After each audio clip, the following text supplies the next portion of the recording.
right, well, now, welcome back, everybody. It's time for another exhilarating episode of In the Mouth of Madness, our World War II Marvel Superheroes campaign with my players from Start Playing Games. So, just a quick reminder before we get started. Once again, if you're a fan of Marvel Superheroes, we are starting a spacefaring what if style game called Marvel Galaxies coming up in March. And for fans of our other going Marvel campaign, Orphans of the Blip, we just are putting that one on pause right now to explore an everyday heroes adventure inspired by Highlander, The Crow, and Assassin's Creed. And we just did our first episode of that, Whispers of Time, earlier this week. It should be coming out well, actually, by the time you see this, it should already be out. So if you follow Dreamslayer Studios and like what we do, be sure to like and subscribe here on YouTube and whatever podcast app you're listening to, and join us on Patreon for some sweet ass perks. So you can find the link down in the description of this episode, and we will get started with a little recap of what happened last time. So last time on In the Mouth of Madness, in the wake of their confrontation with the Shadow King, our illustrious heroes were sent reeling with a shared vision of a world on fire, with the spear of Longinus rising from the ashes.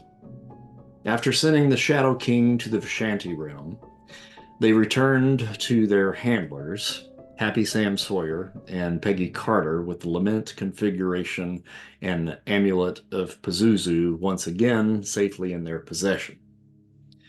Recounting their encounter with the Shadow King and the resulting vision of the Spear of Longinus, or the Spear of Destiny, as many call it, Peggy informed them that British intelligence had indeed verified that the Axis power had absconded with the spear, the possession of which was actually the catalyst that sparked off this terrible war in the first place. As it happens, the British secret agent that our heroes rescued from an assassination attempt several weeks before was the agent who provided this information. He also has informed British intelligence that he believes the spear has been stolen from a German base camp in Frankfurt. Bombshell and the human tank, meanwhile, took their last evening in Cairo to do a little shopping, and Shelley walked away with a new super suit and a midnight visit from the Egyptian god Horus. And she now holds the Pharaoh's scepter and has an eagle guardian by her side. At this point, the team has now returned to Paris and have met with Agent Carter and Agent Brule, and they now have a new mission, and that is to go undercover under Brule's command and investigate the disappearance of the Spear of Longinus before it once again falls in the hands of the Axis powers. So you guys have been given, number one, a Luger pistol that does typical damage, I think. Is that what I said? Three areas, typical damage. 3 area range, typical damage. That would be a sidearm that you would be carrying along with you. You've been provided with German military uniforms, low-ranking officers, and Shelley will be dressed as a Red Cross nurse as you guys go undercover and enter into Germany. You have met along the River Seine, and all of your extra accoutrement that maybe you would not be able to show possession of in the garb that you are currently wearing has been boxed up in a trunk and is being sent to the barracks, the German barracks, where you will be calling your base of operations for this particular mission. Now, one of the things that Brule had told you in the meeting in the basement of the cafe there in Paris was he believes that there is an agency somewhere there in Frankfurt that has probably stolen the spear from the barracks, and they must have used a individual that was selling these like white roses because when they got back to the barracks and the soldiers had brought these roses onto the property, a lot of them started to just mysteriously kind of fall asleep or fall unconscious. And this lasted for several hours. And after they awoken and Brule went back to check on the spear, it appears as though it's been swapped for a fake. So he really believes that this vagrant or this merchant that was selling these white roses must be somehow connected to the disappearance of the spear. So that's the information in a nutshell that you guys have at this point. Okay, I have a question. So does that the White Rose thing, does that like ring a bell? Is that like any sort of organization that Mr. Arcane might know about? Is that like the hallmark, some sort of, cult hallmark, or You can make a reason feat on that if you like. I had the same question too. Mhm. Okay. Does I don't suppose I can't imagine occult lore would help with that, right? I know it could, yeah. Mhm. Oh, okay. Cool. All right. So then that would be reason. Okay. Okay. Would the Scholar of Antiquities help? That could as well. I have both of those. Well, you can't get double bonus. Come on. I know. I watched I'm just that. saying if I one watched fits that movie better than with the Karloff, where he's all dressed up in. Does that help? saying No. if I saw a white rose in a florist once back in Hoboken. Does that count? no. Oh, Jesus Christ, all of you roll. What the hell? Let's see here. So what did we get? We got let me get my thing up here. So Look at Jeff rolling private. I see how it is. What are we watching? Rolling Psych, Intellect, Reason. reason. Yeah. I didn't mean to. Seems about right. You and me, buddy. You and me. Mr. Arcane and Fiend. I did not I wasn't paying close enough attention, but did you call karma on those? I did not know. Okay. So with the green, any occult connection to the White Rose slips your knowledge. It doesn't ring a bell. But what you do know, at least what the symbolism is for a white rose, is it stands for loyalty, purity, and innocence. It can also symbolize eternal love, a new start, or a fresh beginning. And And so he said that he suspects that this group, this whoever, the White Rose, we'll call him the White Rose, stole the spear or swapped the spear. Does he have any idea whether or not they would be friendly to us? I mean, obviously, if they're trying to steal it from the Germans, they're not friendly to the Germans, but that doesn't necessarily mean they're good guys. Or does it? I don't know. yeah, and that's true. I mean, that's an assumption that one could certainly make is the enemy of my enemy is my friend. But unfortunately, the only knowledge that Brule has, he did not himself actually see this merchant. He just heard the stories of what the German soldiers were talking about when they came back. So only kind of a generic description, which basically was a man clad in red robes. Okay, out in town, out in in town. Mm-hmm. Well, I suppose that would be our first. Well, once we get settled in our false personas, perhaps we could go looking for them, for him, them. Who knows? Also, a tidbit that got skipped over in the recount of last episode's stuff is we got fancy tech doodads that do translatey stuff. Oh, Mm-hmm. Right.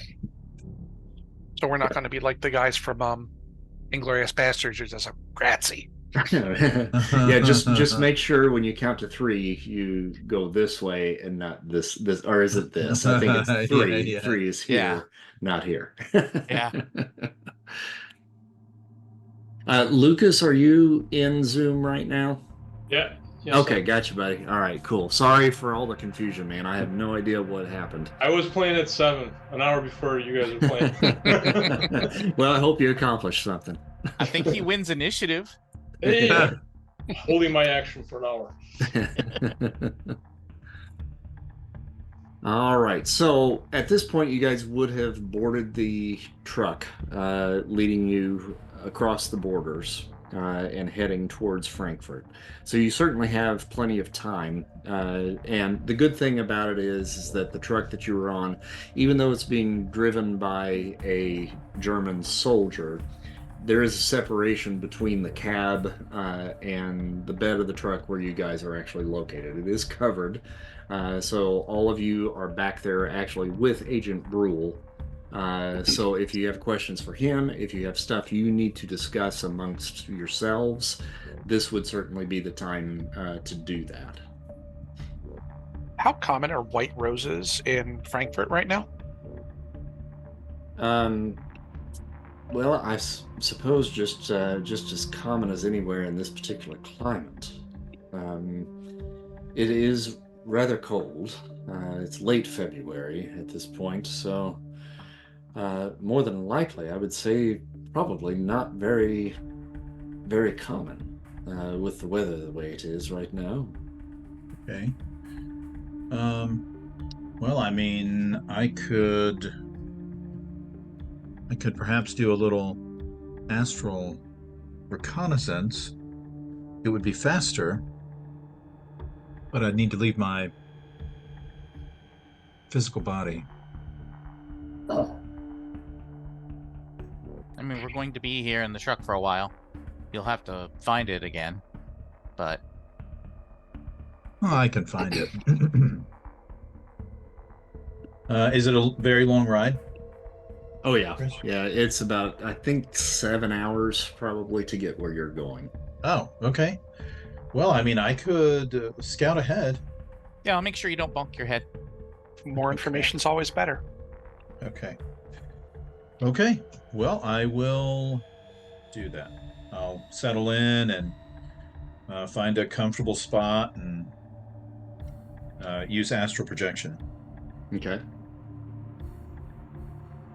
And are you planning to just kind of go into Frankfurt and kind of just scan about a bit? Yeah, that's what I intend to do. I mean, I'll zip ahead and take a look and see if I mean, I can see the physical world, so see if I can maybe see a vendor. I mean, I don't know what time it is. Is it kind of It's an morning appropriate time? Okay. at this point, so. Okay. Real Well, quick, let's- before we dive into that, Mhm. just wanted to ask real quick, when he leaves his body, Shelly closes her eyes and wants to look through her dad's eyes and see if he can see Hank leaving. Ooh, interesting. Interesting. You have eagle vision then, correct? Mm-hmm. Why don't you make a roll Okay, on that? intuition. Uh-huh. Let me look at the stats for dear old dad. That is remarkable. Oh, Dude, Oh, hello. With that roll, I'm going to say yes. Now, does that mean that he intrinsically has like some sort of supernatural sight? You don't know. Um, Perhaps it's just the close connection now that you have with Mr. Arcane. Hard to say. But yes, you do see Okay. him fly off into the distance. She gives a little smile with her, she's sitting back with her eyes closed. She just kind of grins and then she opens her eyes again. Doesn't say anything. Mm-hmm. All right, so Mr. Arcane, you make the trip very quickly and end up hovering over Frankfurt. This particular town really does not look like it's in the middle of a war at the moment. The streets in the morning, people are bustling about, going about their daily business, going to work, going to school. The streets are, not full, but they're active. Mm-hmm. And people walking around. It's a big city. So you do kind of get a sense, like on the outskirts of the city, that this would probably be an area that some of the German soldiers who are off duty, this would probably be like a common area where, they would be able to come into town and hit a couple of bars, and, just kick back for, a couple of hours or a day or two. Because you see a few of the German soldiers in that area already. Okay. So just your instincts kind of tell you this would probably be kind of an isolated area that you might be able to kind of search around and hopefully be able to find something. So why don't you make an intuition roll? Okay. All right. Intuition. I'll spend karma on this. Okay, where's my chart? I'm saying the same thing. I'm going to get it right now. Okay. All right. So at incredible was a 53. It's 10. I'll spend the 10. That'll put me at yellow. Okay. With the yellow, it takes you a little bit of time, and you kind of meander about the streets, kind of floating through hither and yon. And you see a group of women that have kind of gathered at a particular corner. Younger women, probably in their 20s, maybe early 30s. And there is a small man kind of hunched over. He's got a hood over his face.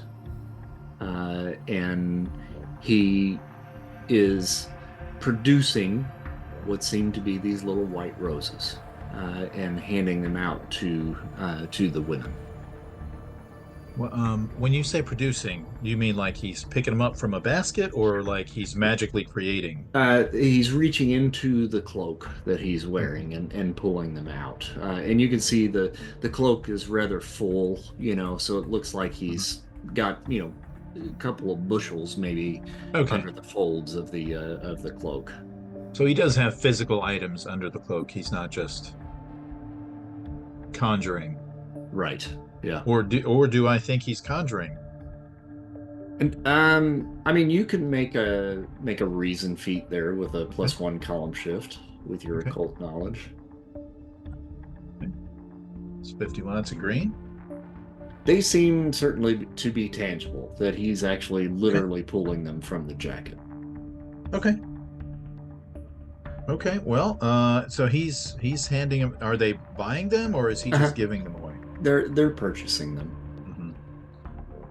Okay, well, I want to, I'm not certain that he can't see me. I mean, I feel fairly safe he can't, but I don't want to take that for granted. and I will. I mean, he's not a very stealthy guy. Like Mr. Arcane's bag is not espionage, but he wants to kind of stay out of, kind of what he thinks is out of sight in an amateurish way, and watch this guy for a while. And, kind of specifically wants to watch him when that guy thinks that he's not being watched. You know what I mean? Like when there's no one around, there's no one walking up to him. He just kind of wants to watch him for a while. Okay. And he kind of goes about his business. He also seems to be a bit of a beggar. He uses the roses to, encourage people to come to him. And he makes a sale every now and again with the roses. But he also has like a little tin cup that, he holds out at time to time, where people will drop a few coins in and so forth. Okay. And how long do you want to watch? I mean, you said the truck ride was like 7 hours, something like that. Yep. So I'll spend 2 or 3 hours, just watching this guy. If it gets to be like around lunchtime, like where I think he might take a break, or I think he might get, some more traffic, I'll watch that. But then, I mean, surely it's gonna, like, his traffic's gonna peter out at some point, and then I'll move on. Okay. But so at least 2 or 3 hours. All right. Round about 11:30, close to noon, you follow him into kind of a back alley, and he ends up opening up the coat, and these strange looking little marionette figures begin to trickle out.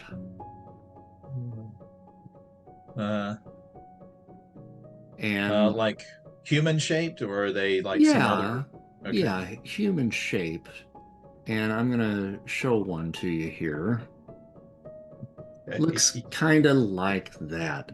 They're very crudely put together. They look like they're carved out of wood and painted white. They have these little kind of like canvasy type black jackets and a little tie, and the body basically looks like it's just kind of tied together with twine. Okay. And it's got strings on it, as though, you were could actually use it as a marionette, but there's no sticks attached, and they are moving freely of their own. And there's about 3 of them. Okay. Where is the head supposed to look sort of like a rose, or am I just kind of making that up? Well, I don't know. I mean, because it's kind of, kind of shaped. Yeah. In the picture. All right. Well, okay. So is he directing them, or is he just kind of opening and they just wander around? Once he opens up the cloak and then they kind of filter out, they begin to climb the bricks of the building to his right, inside the alley, and then they kind of climb up to a window, and one of them kind of jimmies the window open, and then all 3 of them scuttle inside. And are the strings just kind of trailing behind him? The stranger's just standing there now, waiting and watching. Okay. The strings, I believe. The strings. I'm sorry. Are they just kind of trailing behind him? Trail behind him. Yeah. Are they still connected to him, or are they? Nope. Short. Okay. Do I have any idea what this building is next to that they're going into? I mean, it kind of looks just like maybe a small, like, duplex or quad, maybe. Okay. It's a house. Okay, so it doesn't look like say a military building, or like it doesn't have any obvious markings. It's just some house. Correct. Okay. All right. Well, if I can, I'll pass through the wall. Sure. Yeah, to go so in. you go into the wall. Do you go in at the level that they went in? Because they went in like on the second floor. Sure. Yeah, I'll go in up there. Sure. Okay. All right. So you pass through and you pass into what seems to be a bedroom. And from the look of it, it looks like it's a single woman's bedroom. And laying in the bed, you note that there is a young woman in the bed. You get a little bit of a look at her face, and it's the face of one of those three women that were buying the roses earlier. Gotcha. The little marionettes now are crawling over the bed and crawling under the bed and crawling on the dresser, and they're getting into drawers and they're sorting through stuff and they're picking out things of value. Okay. Are they attempting to be quiet, or are they just making as much noise as they want? Well, you can hear them, and I mean it is this kind of wooden clanky kind of scuttling sound. So it doesn't seem like they're trying to be careful enough not to wake her. Okay. Can I try and let's see? So I'm on the astral plane. Can I try and see if she's under some sort of magical effect? Sure. Okay. All right. So I think we'll use remarkable for that because that was our deal. And I should note while you're doing that you do see the roses in a little glass vase. Okay. On the dresser. So how many roses are there? 3. Okay. Okay. So we'll do. Oh. Okay. All right, 74. No, he kind of focuses his senses, and he's trying to see if this woman is being ensorcelled, charmed. Yeah. So when you kind of turn that extrasensory perception on, the air fills with these little bits of like sparkles that are emanating from the roses. And it kind of just fills the room like little spots of like starlight and so forth. And you can see too now that those sparkles are kind of flowing out the window as well. And if you kind of take a look out the window, you can see that they are kind of flowing through the air and leaving a bit of a trail. And if you follow the trail, you can see that, there are remnants of that trail that kind of lead up into the house as well. So this is certainly some way to track where these things are going. And that the sparkles kind of a light around her mouth and nose as well. So you can tell that also must be having some sort of effect on her. Okay. And do I think this is magical or something else? It's magical, yeah. Magical, okay. And so probably a dumb question, but the marionettes, are they magical? Also magical, yes. Okay. But they don't seem to notice me yet. Nope. Okay. Okay, so they're magical. Okay, well, I'm gonna watch what they do, and I guess as long as all they're doing is stealing, I won't try anything. But if I think they're gonna try and harm this woman, I'm not sure how much I can affect them from here, but we'll burn that bridge when we get there. Yeah. So when you hang out there for a few minutes and the little marionettes have gathered up as much as they can, they get coins, they get necklaces, jewelry and stuff, valuable stuff. Anything they can drape around themselves, they drape it around themselves, and then the rest of it, they'll tuck under one of their armpits and then make their way back out the window and crawl back down to the hooded figure that is in the alley. They leave the girl completely alone. Okay. All right. Well, now I have some sense of how this works. And is I guess this is also probably a dumb question, but the vendor, what would he be? The vendor, the White Rose, is he also magical, or, I mean, presumably, I mean, I don't know. Is he magical also, or? He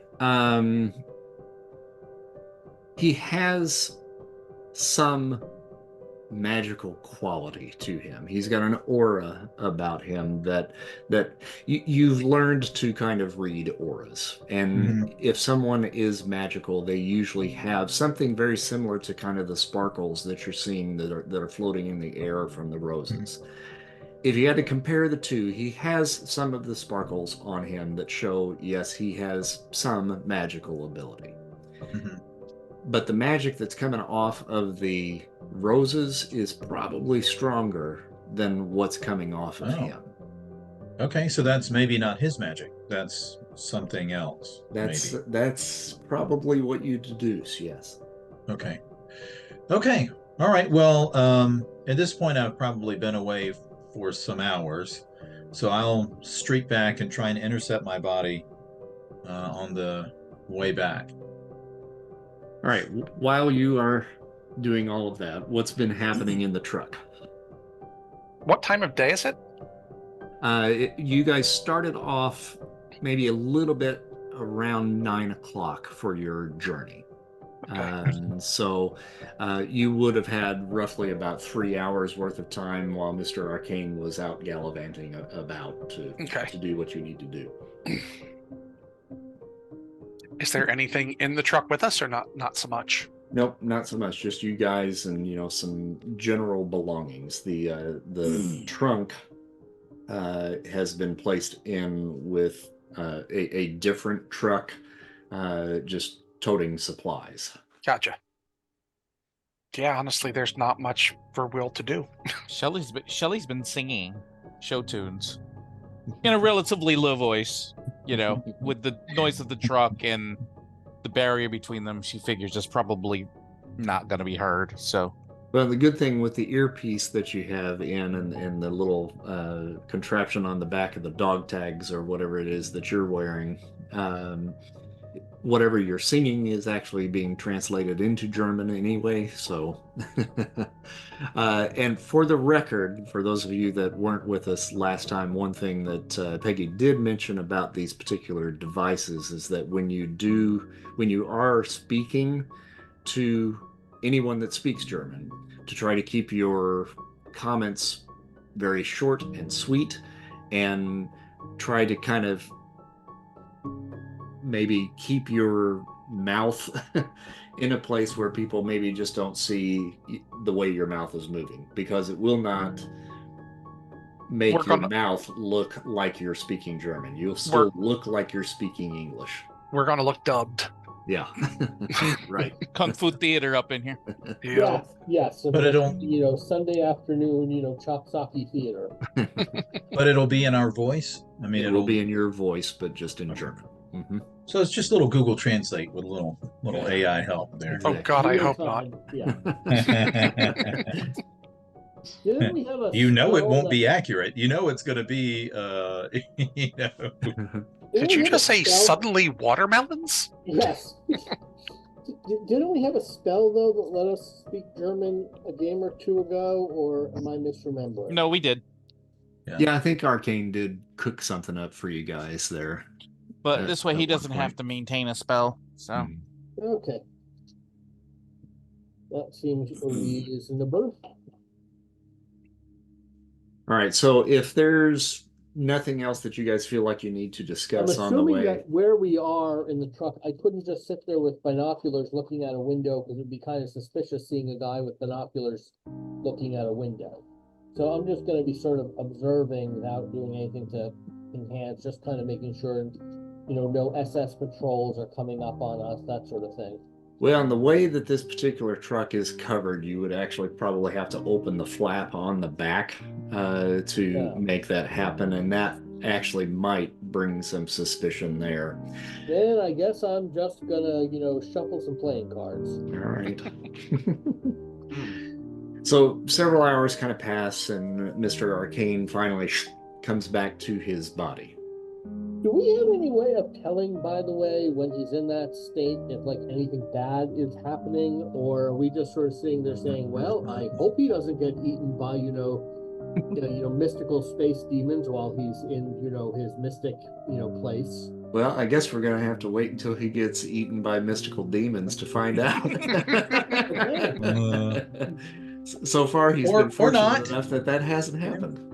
Or not. We could just avoid that altogether. I mean, never say never.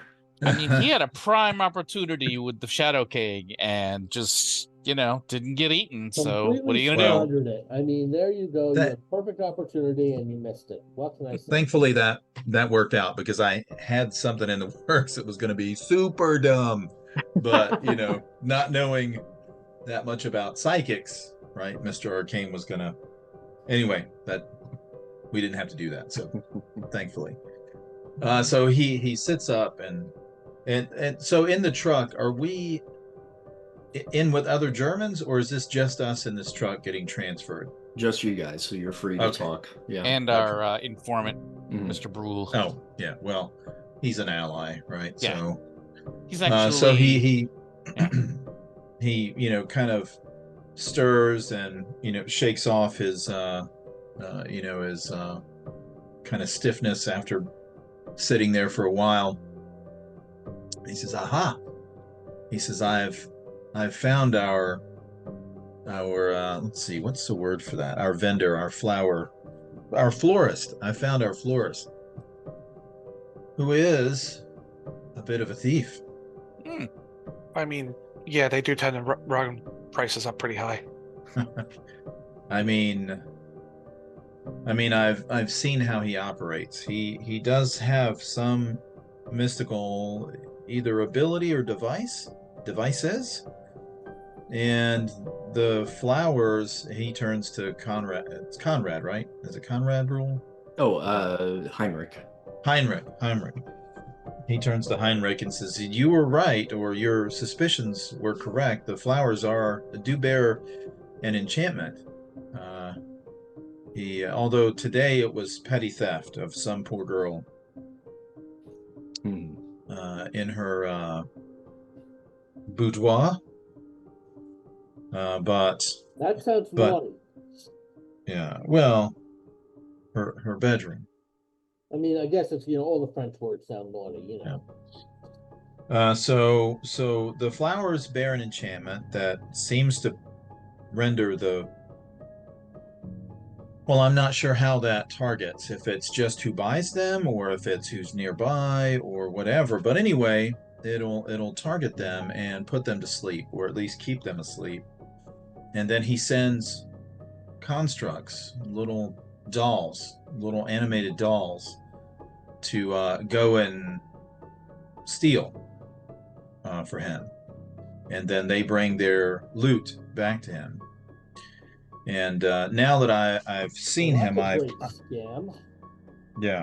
that I've seen him, I think I can probably find him again with some effort, but I know where he was today. Can you control the dolls? I mean, that could actually be useful in getting some of this stuff back from Adolf. Could I? Yeah, if he's a magic guy, you're a magic guy. Can't you do the same trick? It's like, you guys all know how to pull bunnies out of hats, right? I mean, thank you for your confidence, but I'm not sure. I've never tried that. I'm not familiar. I mean, it's not necessarily outside of possibility, but I'm not sure. I would rather find him and make him explain himself. Was there any sign of the Spear of Longinus? I mean, not under his coat. I didn't find his lair. I just found him selling flowers on a corner. It just seems like if someone had the Spear of Longinus, which is worth a pretty penny, I don't know that they'd be selling flowers.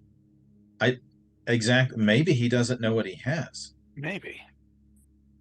I mean, Puzzling. this is all a lot of guesswork, right? Because I don't know. I didn't study him for long, but he did not seem very experienced. So it's possible he just realizes that they think it's important and he stole it. Okay. Well, I mean, he's still stealing, so I mean, one might reason that would be a big take, right? This holy artifact, right? And any black market dealer would be able to parlay that into a king's ransom or a Führer's. But he's still stealing on the street this morning. So maybe he doesn't know what he has? I don't know. That's entirely guesswork. Well, let's also think about like how he did it, like because there was a whole cart of white roses, right? Or a whole bunch of them that well, went. I mean, So when I it was like saw a him whole today, production. when I saw him knew what he today, was it was just a simple. He had some roses under his coat, and he was a little, panhandling a bit, begging a bit, selling the flowers a little bit. So I don't know. I mean, it would take some more effort to see, and probably some more eyes. And I'm a little hesitant, a little reluctant to leave my body for so long. Yeah, I can understand that. Especially on the move in enemy territory. So you never know what can get in. But at least we know where to find him, or at least where he was today. Once we get there, we can look around. And I found him once. I think I could find him again. Did you have to leave out of character? Did you have to leave your body? Oh yeah, he astrally projected. He said that's what he was going to do. So, and and the group has seen him do this before. So he'll leave his body and travel. Could you have stayed out of body to follow him? The target to his home, like longer? Could you have followed him to find out where he's from? I could have stayed longer, but I thought it was important to share this. And again, I am not familiar with this area and what the dangers are. I mean, my body is protected, but I've heard cautionary tales about leaving your body unattended. Other spirits could get in. And I don't think any of you could do anything about that. I mean, you could certainly pummel my body unconscious, but I don't know that you could drive a hostile spirit out. No, I don't think so. And as you guys are having this discussion, you hear like the sound of like thunder and lightning just and this lightning hits very close to you guys. It is not raining a drop out. The skies are actually pretty clear. And then immediately after this bolt of lightning strikes, you hear an explosion. And then all of a sudden, your truck comes to a screeching halt. You hear the shouts of German soldiers ahead of you, and shouts of surprise and wonder, and all of a sudden chaos begins to break loose, and you begin now hearing gunfire. I raised my shield. Me too. I'm not bulletproof. I'll make mine. Kelly is so proud right now. I think it's time to open up that flap. First things first. Yes. Brule actually is the first one up at the first sound of that explosion. He gets up and then rushes to the flap, opens it up, and kind of peeks out. And he hops out the back and then crouches right behind the bumper of the truck. Well, we'll follow suit. And we are undercover, right? We're supposed to be German soldiers right now. That is correct, yes. Okay, so I awkwardly draw that Luger, and I I'm like the Luger is actually inferior to the standard military pistol I was carrying. That's kind of annoying. And he sweeps the whole damn truck because he, it's not his area. So he takes his pistol out, and he's very shitty gun handling skills. Watching him with the gun, Shelly is like, "Oh, hey." Oh, right. Then he points it at the floor. And Don, I apologize. I accidentally rolled for you. I was trying to draw you guys to this particular scene and accidentally hit your initiative there. So I will. That's okay. I was sitting here trying to figure out what in the world I just did. There we go. Clear that. So you should be able to roll when the time comes. Okie doke. So you guys now realize where you are is very close to the border there between France and Germany.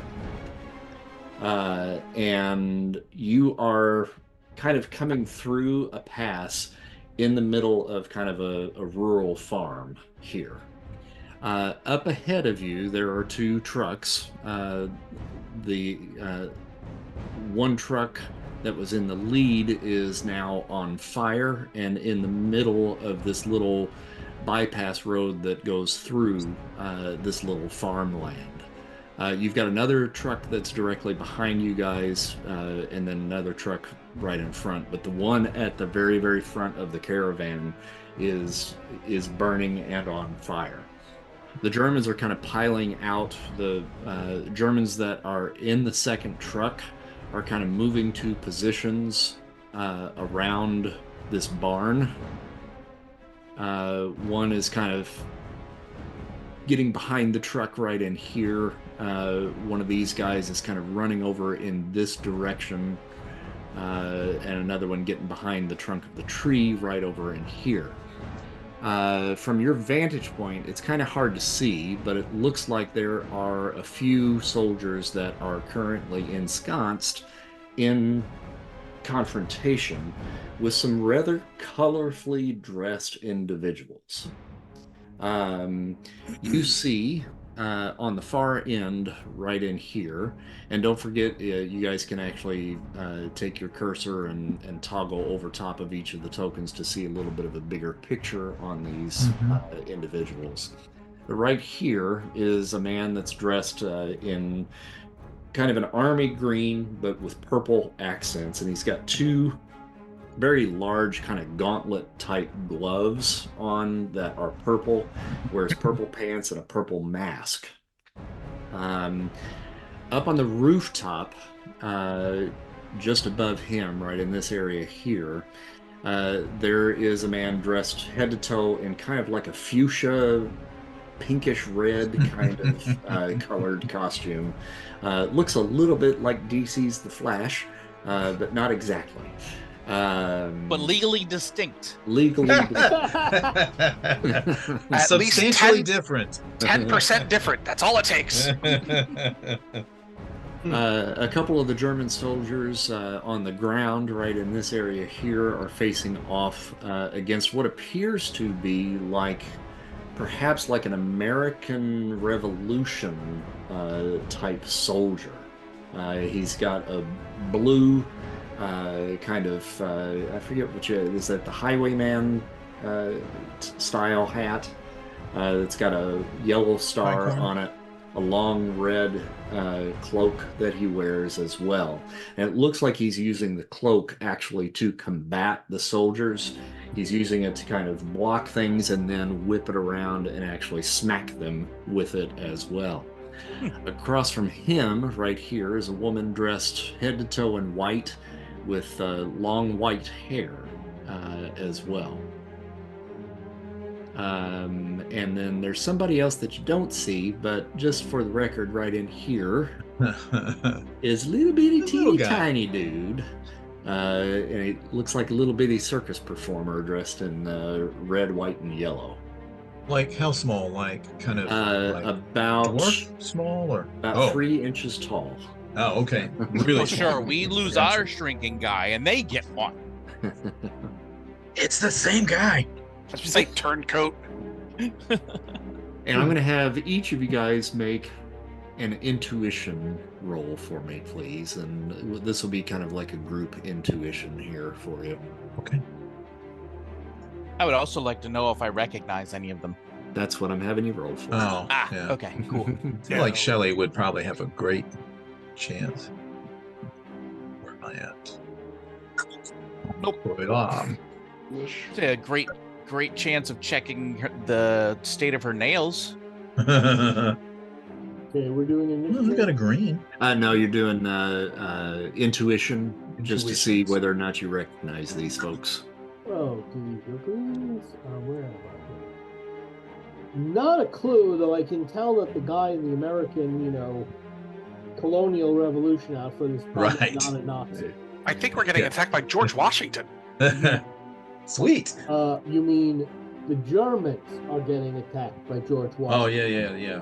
Right. We Germans, I do all of not us Germans. Because we're Germans.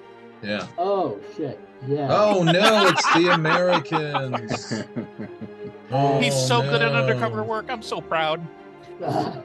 So Damn you're Americans. Well, I am not going to beat up a bunch of Nazis to save them from, Americans. No, I'm not going to beat up Americans to save them from Nazis. Right. I'm going to help Yeah. them beat the Nazis. Sure. but Okay, you I are think I got it. dressed as a German soldier right now. Yeah. We may And not you have are a choice undercover. about who beats up who here in a minute. Oh, and if I tank on, then that's going to kind of blow our cover, isn't it? Yeah. But look at all those uniforms over there that are wandering around. As it turns out, I could have really, really bad aim. That would be a shame. Unfortunately, the Luger won't do anything to them, so it won't matter. Well, I meant I could accidentally hit a soldier. Friendly Nazi. fire. Yeah. Nazis. Right. Now, So with these your guys- intuition rolls, real quick, Mr. sorry. Arcane and Quantum Man actually rolled probably the highest. The overall consensus from what you guys were just now discussing is kind of the way all of you feel. It does look like these guys are probably on the side of the Allies. And Quantum Man, you've heard of this particular group. They are a little bit of kind of up and comers in the whole system of kind of superheroics during this day. Not very well known, but just beginning to kind of make a name for themselves. And they were called the Mighty Crusaders. One of my contacts has informed me about these individuals. Mentioned them at least. They are good. They will be important, it is said, in the coming struggles. And to the best of your knowledge, what you recollect about them, the one that's dressed as the revolutionary soldier is named Spirit of 76. And he seems to be the leader of that particular group. A couple of the other names that come to mind are Thunderfist, Tommy Lightning, Ghost Girl, and Dynamite. I remember Spirit of 76, Thunderfist, Dynamite, and is it the Ghost Girl? Yes, I can memorize things quite well, though I don't know everything going around here in this war yet. That I do remember. What I was told. I would say if we speak to the leader, it'd be Spirit of 76. He, the one, is he wearing obvious, like colonial type of a uniform? Did you say? Yes, that's correct. I point that out. Wearing the clothes of the American Revolution hero. Brule has he's there with you guys. I'm using this particular token here as Brule. And he says, this is not what I was hoping for. We are undercover. Those are American soldiers.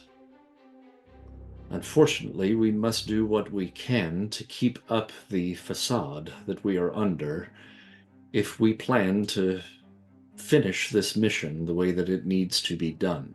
I might be able to talk to the leader without anyone noticing.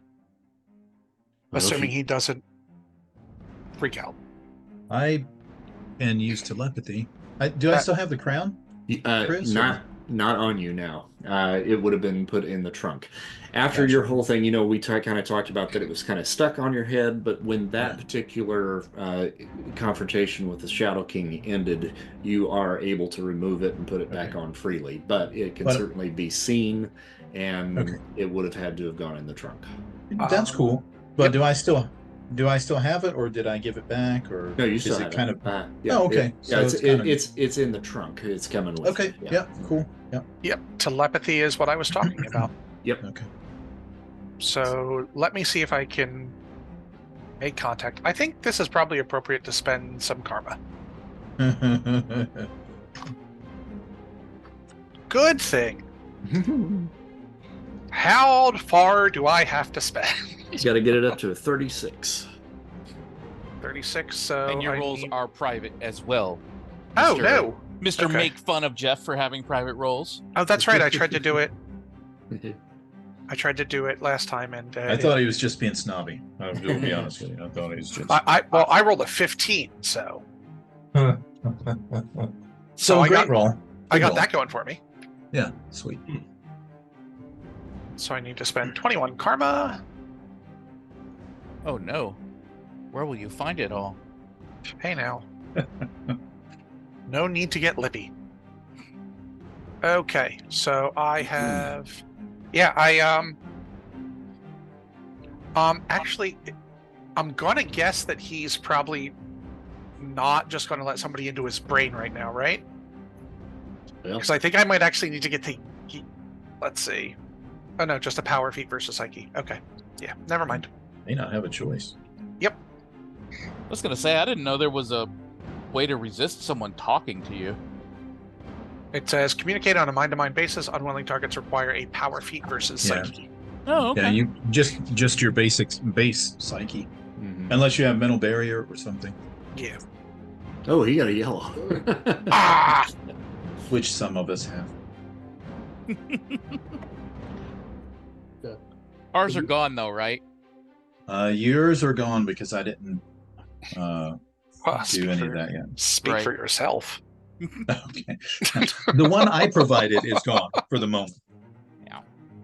So, Will, you reach out and you kind of brush his mind, and you can tell that he is fully ensconced and focused at the battle at hand. And even if you do say something, likely he's probably not going to comprehend it or just think of it as though it was some sort of weird passing thought. Oh, okay. So apparently our founding father over there is really locked in on wanting to smite the enemy of the state. So we're going to be in a little bit of a situation. He's surrounded by for us, but good for him. Yeah. Okay, so my plan is to quote unquote help our fellow Germans in the worst way possible. So Mr. Bean goes to war? Basically, I don't know who this Mr. Bean guy is. Is he from Boston? They got beans in Boston, right? All right. Well, it sounds like Tank is going to start this sucker off, so I'll let Tank roll his initiative there first. Okay, and that's we do the initiative table, and I rolled the little thingy, and of course I fuck up. Yeah. I'm not supposed to have a gun, right? You are not supposed to, but you do. You've got one in your purse. Right. Okay. Well, I guess we're doing this. Look, it wouldn't be a comic book if two superhero teams met and didn't immediately fight each other. I mean, that is fair. Must duel. You must duel. And honestly, when lightning struck outside and things started blowing up, it could have been way worse than this. Now, as you guys are rolling Could have been initiative, Zeus. I was thinking Thor. Zeus or Thor. Yeah. for I was really hoping it was a Thor. That would have been pretty bad. The young Thor. That would have been so bad. That's so bad. For those of you that were not with us last session, and we didn't really get into any kind of battles last session anyway, but I talked to the guys that were here, and if you go to the journal tab up at the top right of your screen up there, Mhm. you should see something that says top of the round. Mhm. So we're going to try something here. I'm going to try to see if we can kind of expedite the process of the battles here. I'm trying something a little different. And what I'm going to ask you guys to do, we'll roll initiative as we normally do at the top of the round. After we roll initiative, I'm going to have you guys roll for extra actions immediately. That way we get it out of the way. We know who's got extra actions, who doesn't. And then you will roll either dodge or evade. And you have to pick one or the other. So if you are going to mostly be making ranged attacks from a distance, I would say choose dodge. If you're going to be embroiled in fisticuffs, then evade would be what you would want to choose. Depending on what you get, that's going to determine how... now we don't actually have to say or save an action to dodge or to evade. It just basically is part of your kind of defense. Okay?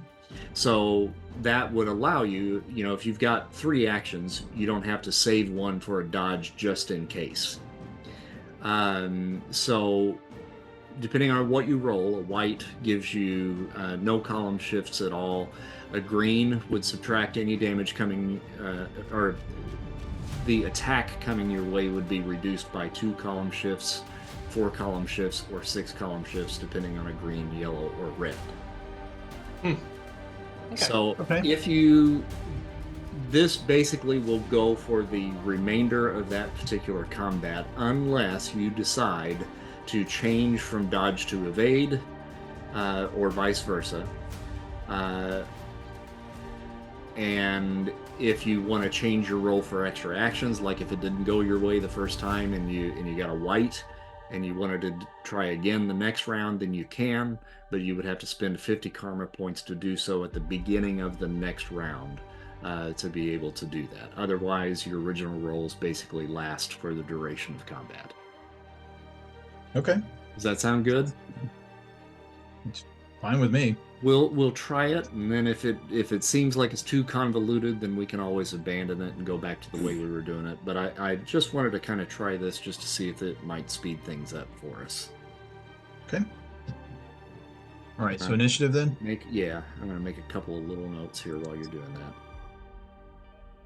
So as a player who's role playing a superhero, who's role playing a non-combatant Red Cross nurse. Mm-hmm. Just a dude playing a dude who's playing another dude. Right, exactly. Can I stay out of the combat as far as since I'm not going to be taking combat actions? You can. Until such time as it, when I need to actually join the combat. Mm-hmm. Sure. I already rolled a 1, so I'm basically doing that anyway.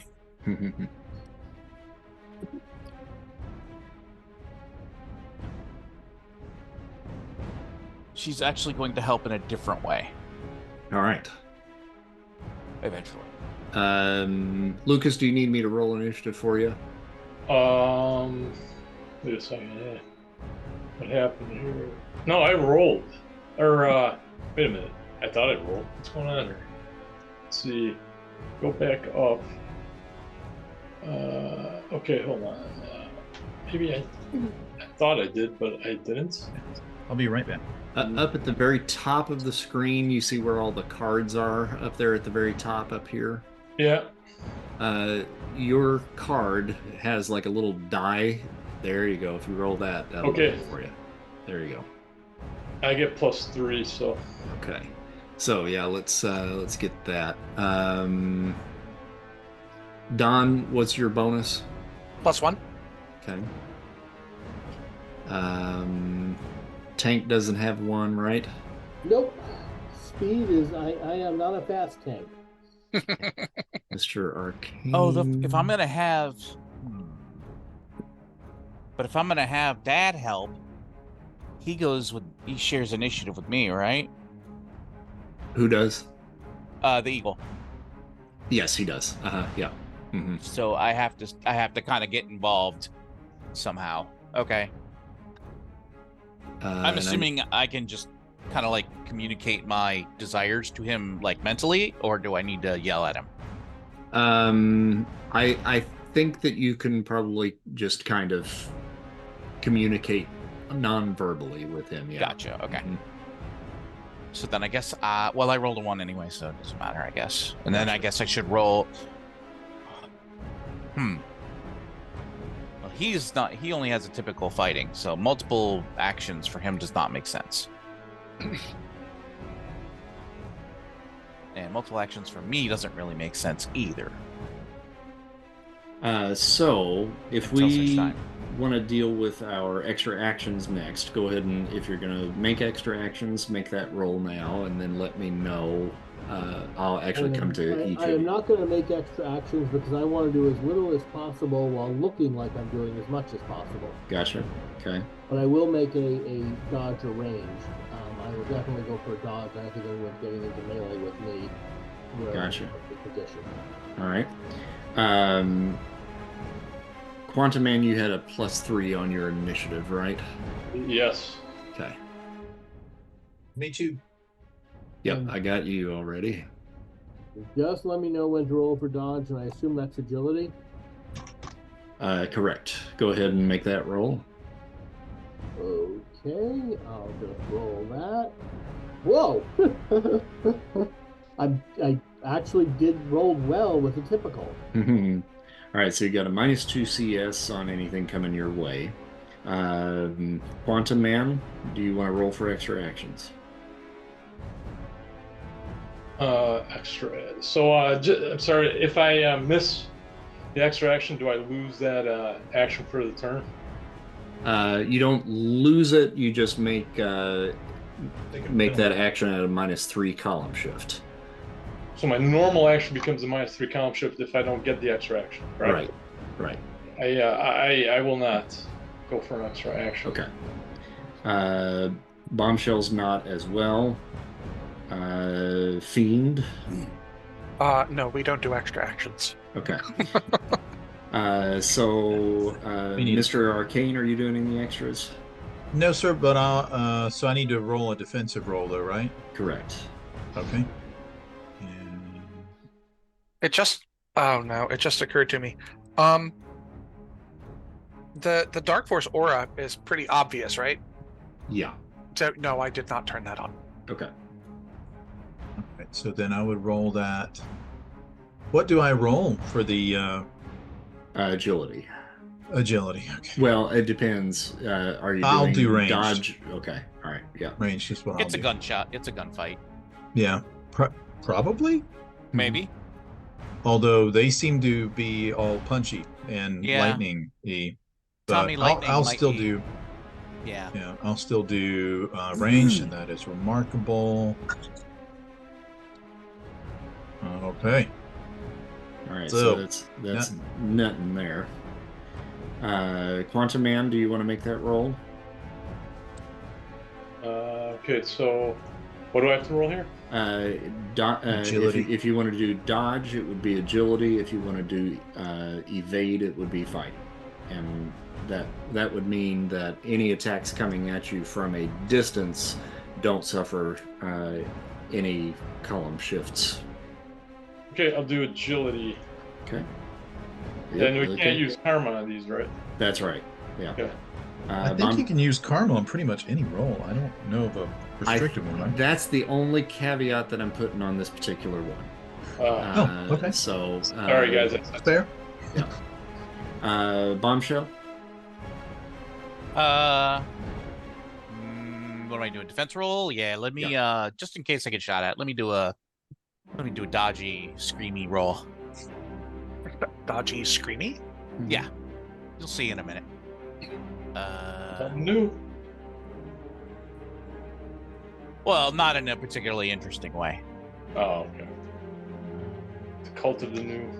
There you go. Yeah, not bad. And Fiend. Blood doesn't go with this outfit. A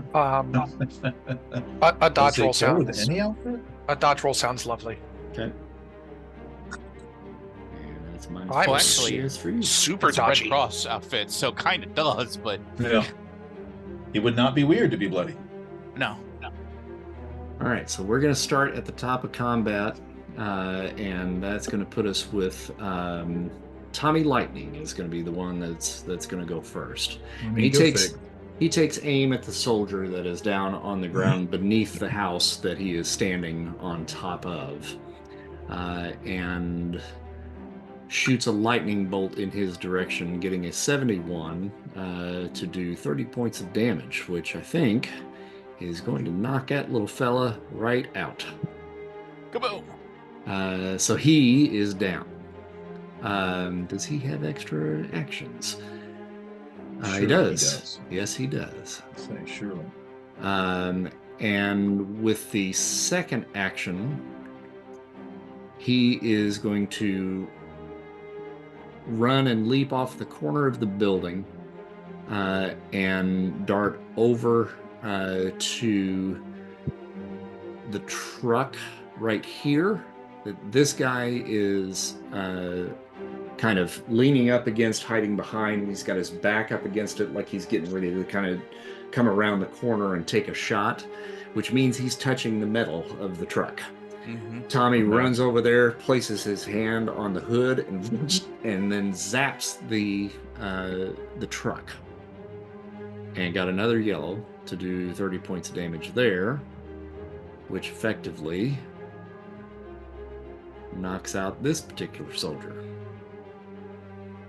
And then from there, it's the soldier's turn. Soldier number 1 is going to take a swipe with his machine gun at the Spirit of 76. And got a 9 and misses. 9! 9! 9! Those night. The other one takes a shot at him as well, and it glances off of the Spirit of 76's cloak. He takes no damage from that. The soldier next here to Ghost Girl he didn't see her when he was heading in that particular direction, and actually he still may not. Yeah, he does not see her. So he is just kind of coming into this set of like crates and barrels and stuff, and is kind of hunkering down there to kind of get a good shot at somebody. These soldiers are all down. Everybody else, the other soldiers, are kind of flanking to get in different positions around the map. Here, here, and here. Ah, damn it. That's what I need. I need a new spell. And Hyperspeed. now we go to Mr. Arcane. Damn. Thinking about hyperspeed. Yeah. He's inspiring me. Because he looks like he's moving really fast, right? Truthfully, one would think that he probably would be, but I mean, he's really moving at the speed of a very fit individual. But his costume threw us all. Yeah, yeah. He jacked me up. Okay, so, oh boy, I don't want to put myself out there. All right. Well, first things first. I'm the realist. I'll move here. Okay, so I can see this guy and this guy and this guy, right? Yeah, and that guy obviously. there is unconscious, and then of course Oh, the okay, guy he's right out. next to you. Okay. Is this guy here paying attention to me, or Not to you, no. Okay. He's got his back up against the barn and is getting ready to come around the edge and take a shot. Gotcha. Are either of these guys targeting any of the? I'm sorry. What was the name of their group? Freedom. The Crusaders. Crusaders. Are any of them targeting them? This guy right here looks like he might be targeting Tommy Lightning. He's kind of drawing a bead on him right now. What about this guy here? Do I think he's paying attention to me? Not to you. Nope. It looks like he is kind of putting his back up against the building here and getting ready to go around the backside. Okay. All right. Well, then I'm going to try to use my magnetism on this guy to kind of snatch his gun from him. Okay. And I'm going to have it fling away from him over to the lightning guy. Because I don't know, maybe, no one will pay attention to me. So that's what I'm going to try and do. And so Smart. Make it look like somebody else did it. Right. That's my plan. And electricity, lightning, magnet, I don't know. Who Sure, knows? maybe. Yeah. Whatever. They're in the middle of a gunfight. Maybe they won't notice. I mean, but odds are good that whole truck is slightly magnetic right now. Yeah. Yeah, good point. Yeah. Okay, so I will use my magnetism, my energy control magnetism. It is now remarkable. And because I sped it up a little bit. Got a white. Yeah. He's got a death grip on that pistol, I guess. He does. All right, so Will, we come to you.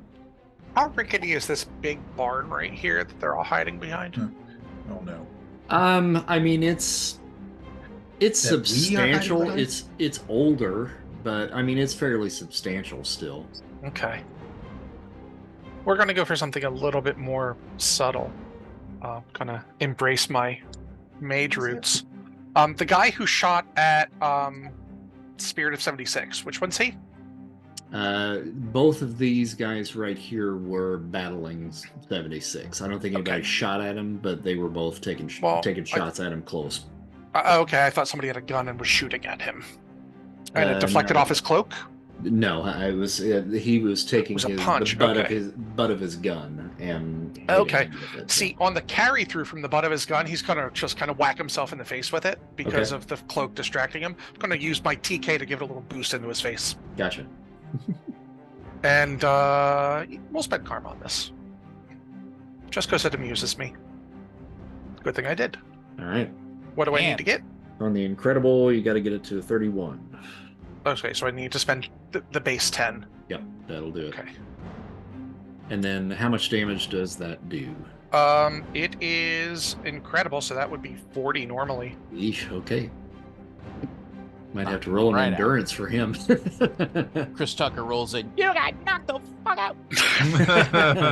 Oh, okay. So that bounces back, hits him in the teeth, and he goes down. And he is currently going to start rolling for saving throws. That wasn't supposed to happen. It's almost like guns are dangerous. I jogged his memory too. I think I jogged his memory too hard. And that was your action. So we go to Ghost Girl at this point. Now, Ghost Girl, it's kind of hard to describe exactly what you guys are seeing, but you see her move, and it's like there's like a trail that kind of follows her, and it's hard to kind of figure out exactly where she is on the battlefield. It's not like you're seeing two of her, but you're seeing like multiple versions of her, and some of them are like semi-solid. Like a strobe effect? Yeah, kind of like that. Yeah.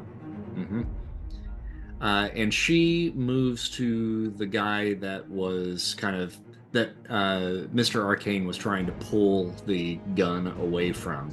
And she goes around him and gets behind and whacks him on the back with a karate chop. Very period appropriate. Oh, and she misses, unfortunately. Let's see, does she have any extra actions? Oh, she Or does. even worse, like she hits him and nothing happens. And misses there, too. So, karate chop, and then she wow. tries to knee him in the back, misses there as well. Dynamite now goes. And he... 1, 2, 3, 4, 5. 1, 2, 3, 4, 5, and 6. He runs to the guy that is hiding behind the tree in a charging attack, which is going to give him a +2 to hit. I rolled a 16. Misses terribly. And then leaps up and tries to punch him in the jaw. Got a 3. Wow. Misses terribly there as well. So these guys are not doing so great. Quantum Man, it finally comes to you. I can understand why they're the B team now. Lucas, you there? That's mean-spirited. It is. Lucas is muted. Lucas. You're on mute, buddy. I wonder if he walked away from the computer. If he comes back, remind me to come back to him. We're going to go to Spirit of 76, who does a spin kick to the soldier that is behind him.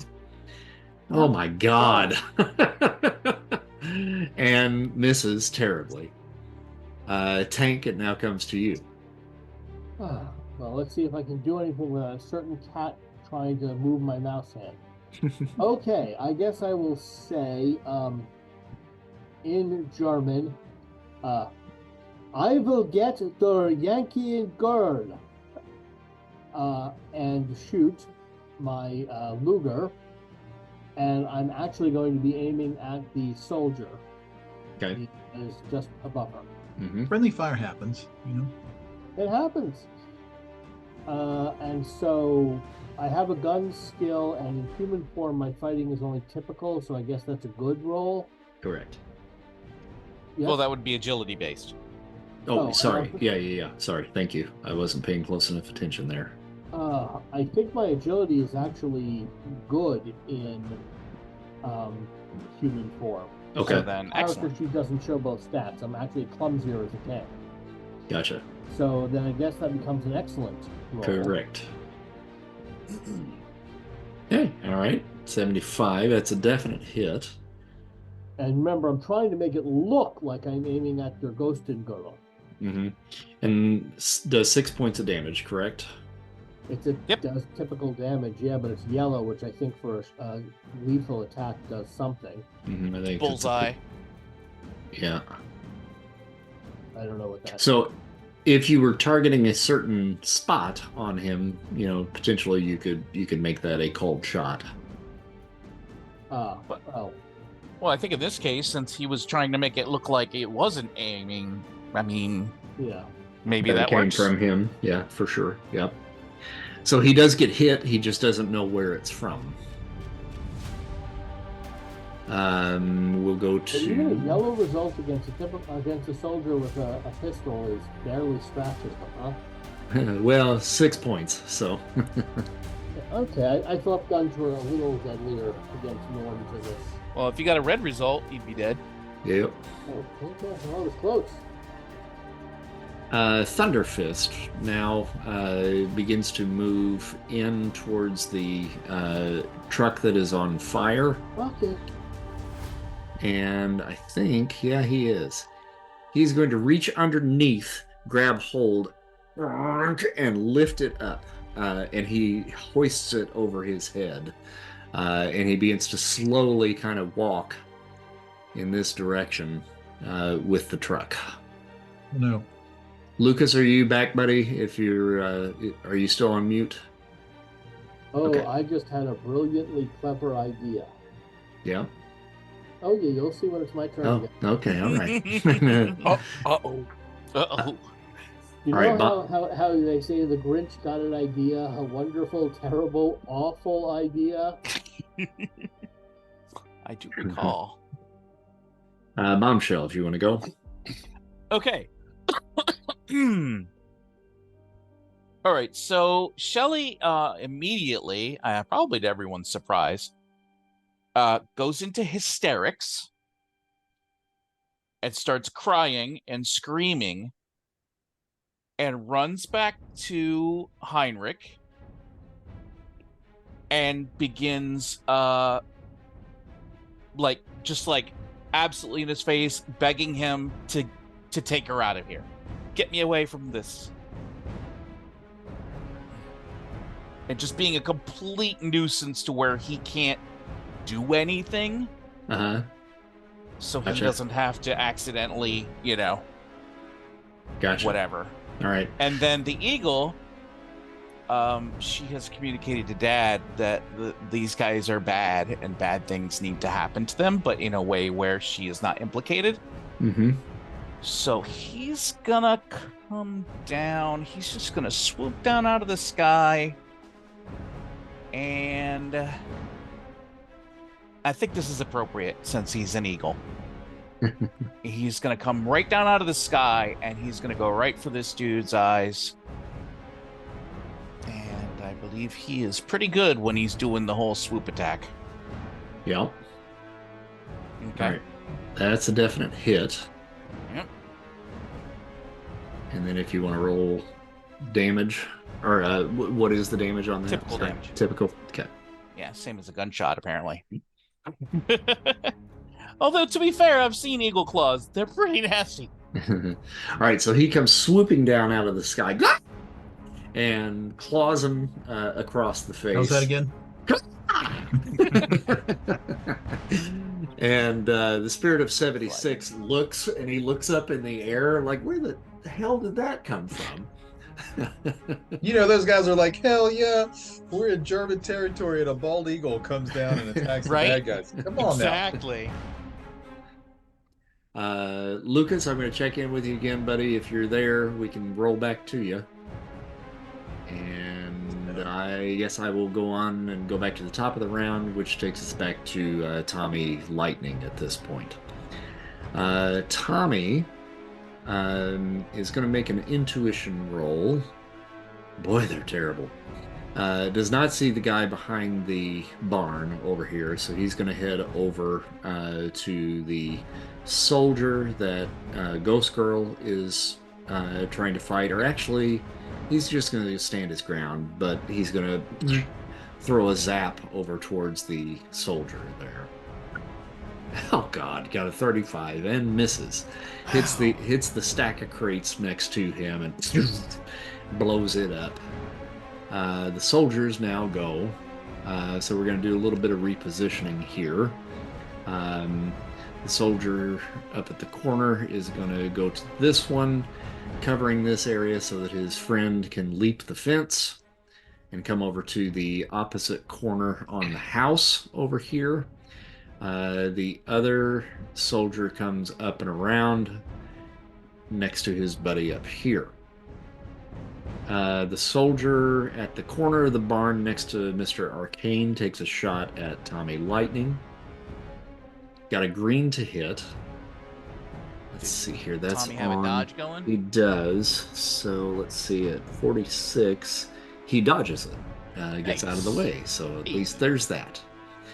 The soldier that's fighting Dynamite is going to attempt to swat at him with his gun.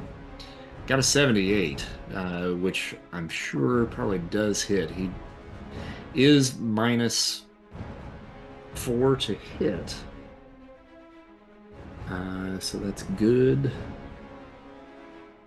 Well, that actually takes it down to shift 0 for him, so actually misses him. The soldier with Ghost Girl now turns around and tries to take a swipe at her with his machine gun, gets a white and misses. And Agent Brule, dealing with the hysterical Bombshell, takes the hint and begins to try to pull her over towards the other truck to get her as far away as possible. And then we go to Mr. Arcane. Okay. Okay, so I think that I think I'll do the same thing, but this time I'll do it to this guy to try and have his gun propel itself, away from him. With this soldier here, kind of towards Tommy, or who we don't know is Tommy, but I'll spend karma this time. Sweet. 68. Okay. Yep. And that gun gets ripped right out of his hands and flies towards Tommy Lightning. Your I don't want it to hit him. Not to hit him, right? Okay. No, it'll land at his feet or something. I don't know. It lands at his feet. Tommy looks down and looks up and now sees the soldier behind the corner. So he at least has drawn a bead on who it was that threw his gun at him for no particular reason. I mean, maybe he didn't know the drill for jammed weapon. Yeah. No tap rack ready for this guy. Poor guy. Will. So how much of the crate pile next to the dude fighting the ghost girl is still there? I mean, it's still there. It's probably just scattered a bit. But there's is there still part of it stacked up next to him that might happen to fall on him with great velocity because of the explosion? Sure. Okay, yeah, we're going to do that. I will once again spend karma because I've not rolled anything outside of the white since we started. Yeah, you and a lot of other people. Wow. Well, it looks like I'll be spending 10. All right. At least it's green. Yep. And are we going for full damage on that? He's healthy, so yes. Okay. Not anymore. You've crushed him. Did I jog his memory too hard as well? Yes. Oh, bloody hell. Okay. Hey, buddy, you okay? Oh, he's gonna walk that off. He just Walk sleepy. it off. So Walk it off. So sleepy. buddy, wake up. So sleepy. Ghost Girl buddy? looks very happy at what just happened, and then rushes over to the soldier behind the tree with dynamite, and takes a swipe at him. Misses. Second attack actually hits There this we time. go. Yay! And You give him what for there, Ghost Girl? It has pulls just pulls a Three Stooges and pokes him in the eyes with her index and pinky finger. It has just occurred to Will she is in fact fighting her way over toward him. This is not ideal. I mean, she's pretty cute. I mean, but she's gonna kick my ass. I mean, look, there are guys who play good money for that. Will is not one of them. Dynamite. I bet if it was then. Peggy, he would.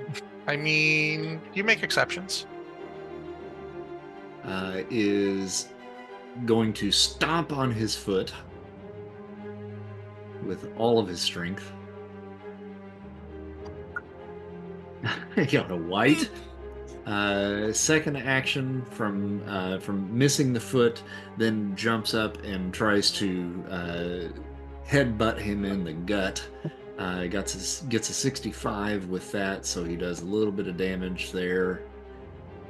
The soldier kind of doubles over a little bit and gets the breath knocked out of him. Which brings us back to Quantum Man. Lucas, are you back, buddy? Yeah, and just a reminder, you are on mute if you are there. I don't know what happened to Lucas. I wonder if he fell asleep. He on screen? I mean, You want to message him maybe? I've got him on screen. I have messaged him. Have you? Okay. I'll send him another I see little. Luke and he's black. I'm not seeing an image for him. It just says Luke, no camera, no nothing.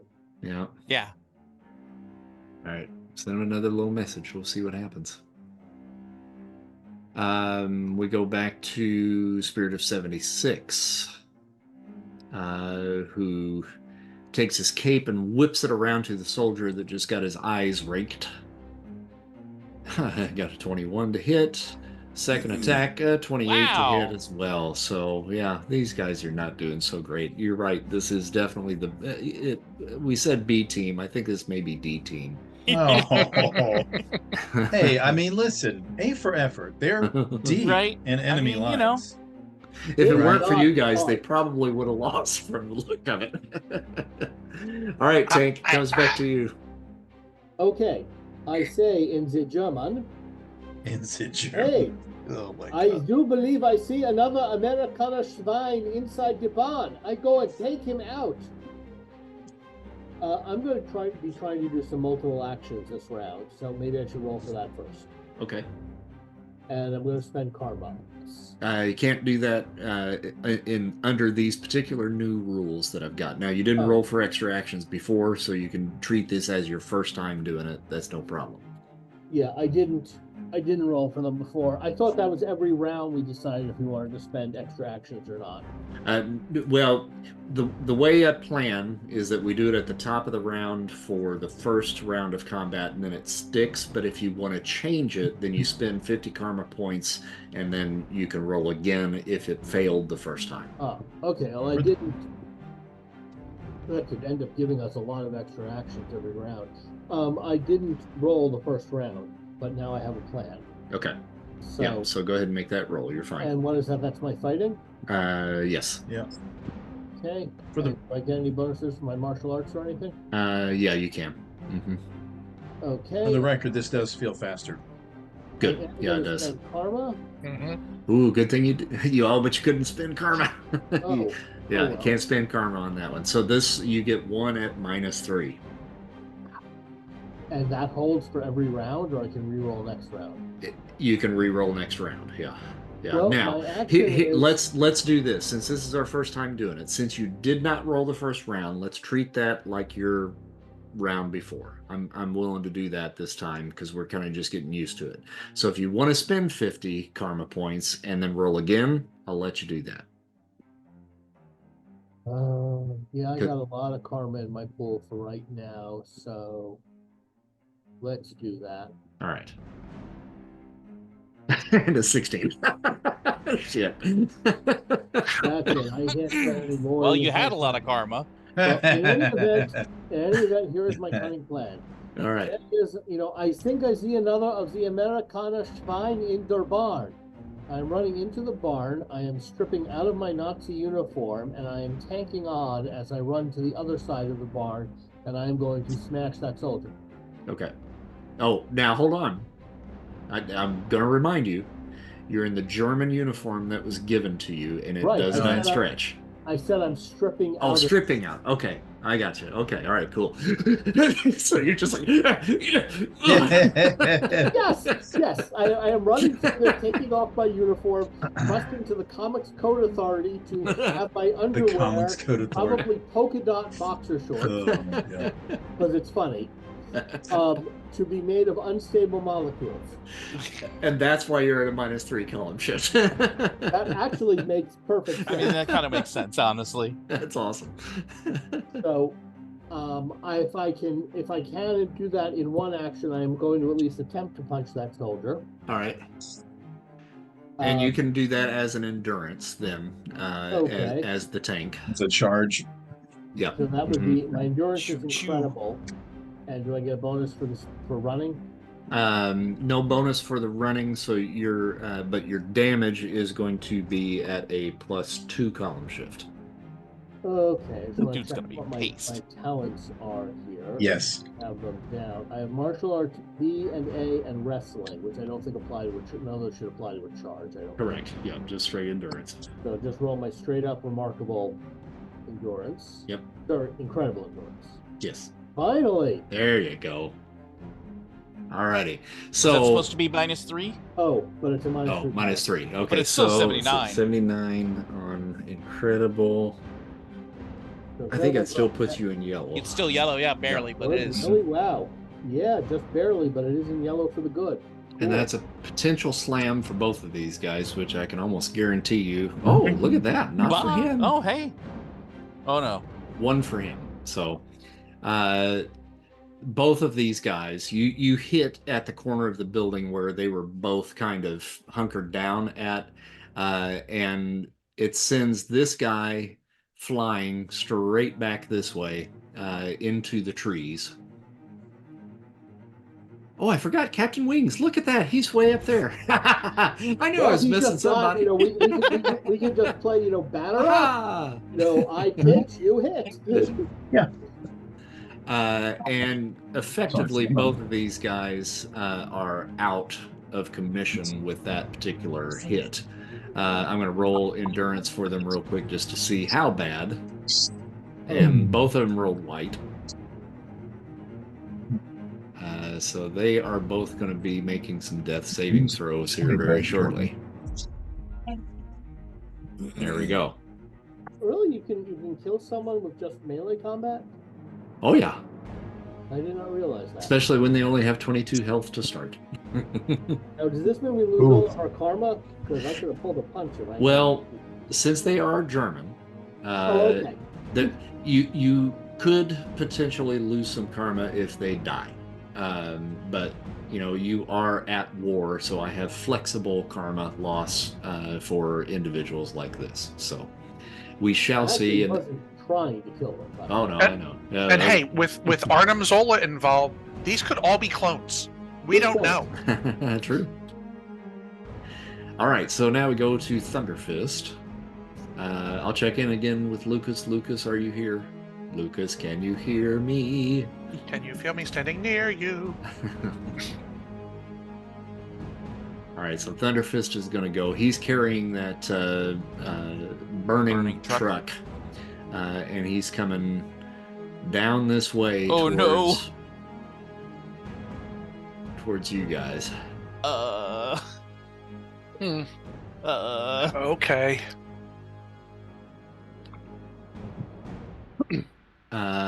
Shoot. I think he's going to launch it at the Fiend and Quantum Man now. So let's see what happens here. Got a green potentially to hit. You are at a -4 column shift, so that is going to miss the Fiend, and for Quantum Man, it actually is probably going to hit. So let's see what kind of damage that's going to do. A truck? I would imagine a lot. It feels like a lot. Since he's not here and hasn't been, active, I'm going to just kind of wave my hand at this and say that Quantum Man kind of turns into his little doppelganger form, and the energy form, it goes right through it. He just does it so quickly and then brings himself back. Perhaps Thunderfist might notice that, maybe, but we shall see. Bombshell, then it comes to you. Still hysterically crying. I don't want to die. Hang on, I'll roll real quick for the acting chops. Oh shit, man! She's actually convincing. Yeah.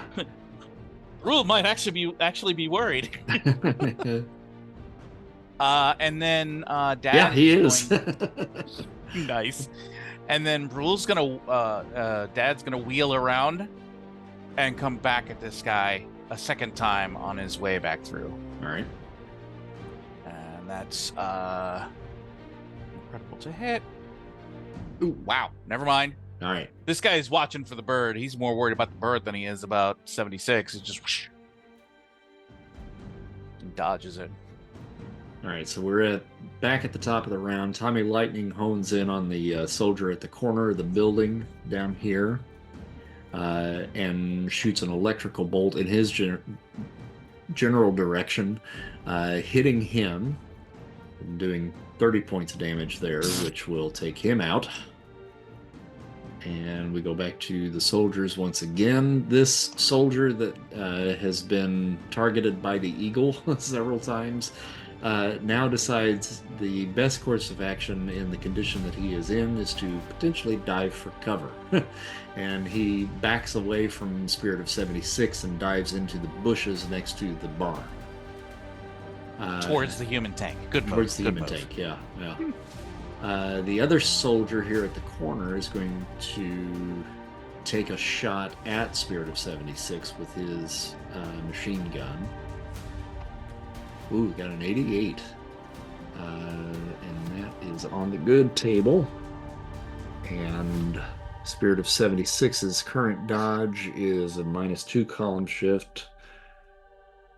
And I think that with that, he brings the cloak up. Pling, pling, pling. I don't think Nazi should be allowed to roll on the good table.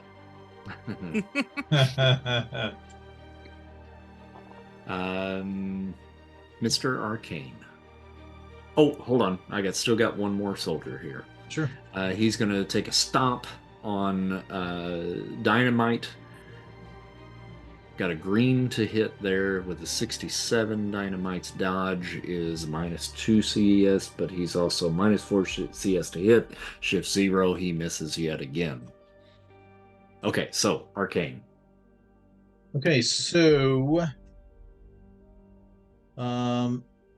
these those are metal helmets, right? I mean, they're the iron pot helmets, right? Oh yeah. Uh-huh.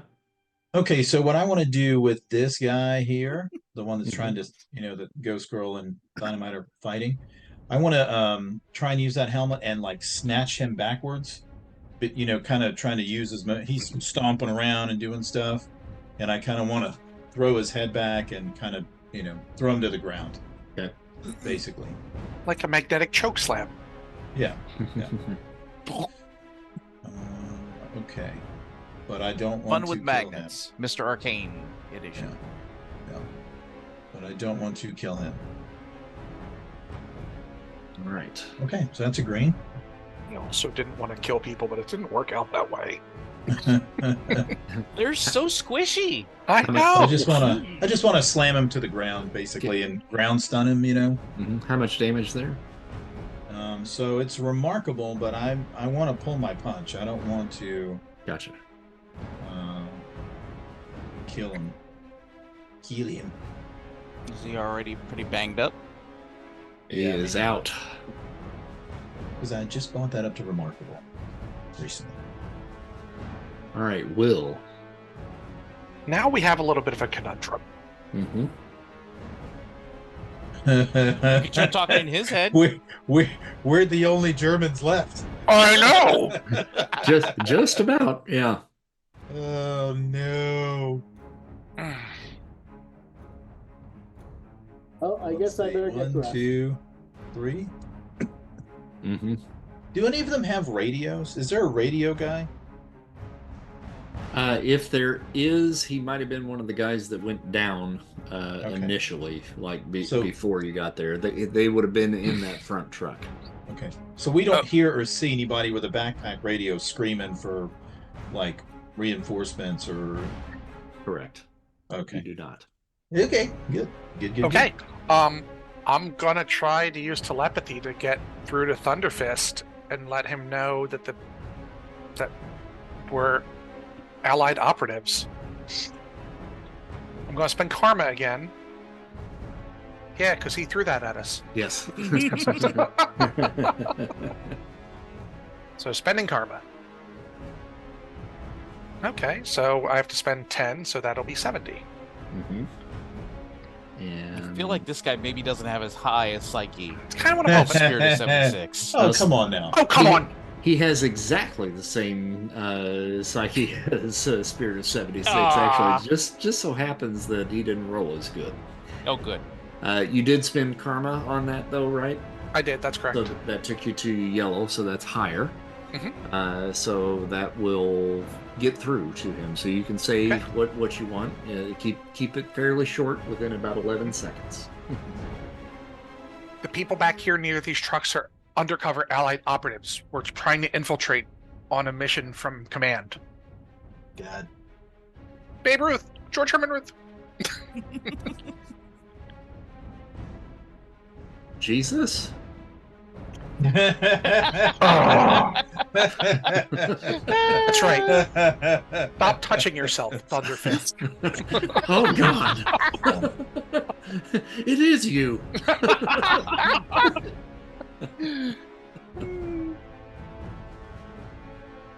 Ghost Girl. Should have gone for Ghost Girl. Clearly. I'm gonna roll intuition for her. All right. Saw the individual back behind the house up here that was taking a shot at Spirit of 76, and she zips over in his direction. You see that trail kind of following behind her of the mirror images. And she makes a charging attack at that soldier. Hey, there we go. 61, so that's a hit. And with her endurance, 1, 2. Ooh, actually, Yeah. really might do some decent damage there. Bam. Roll endurance for him. All right, okay, but he's out. And Dynamite runs over to Thunderfist, and he says, "Fling me, buddy, fling me." And Oh no, it's revenge. and Thunderfist looks down and he says, "I can't. Jesus is talking to me." Oh God! Wait, and who? Awesome. Oh no! Wait a minute. I'm the only German here. Lucas, I'm reaching out to you again there one more time. Just check and see if you're there. I think we've lost him, guys. Looks like. Yeah. Seems like it. All right, so back to 76, who leaps into the bushes and comes down with a stomping motion on the soldier that is trying to hide. Okay. I got bad news for everybody. Man, We're missed in. that.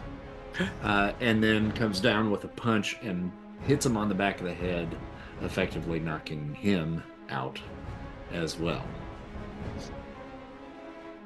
All right. Tank. Let's see if there are any more Germans that I can see.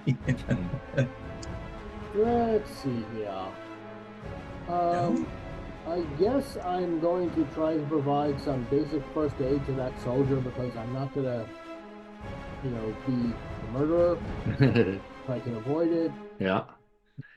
Just make a reason feat, and that doesn't have to be at the -3 column shift on that. So That's good. I think my reason is typical, so. Ooh. yeah, okay. So if he's got a hole here, if you just stick your finger in it, then it'll be okay, right? Yes. You just gotta plug it up with something here. Put the right. twig in.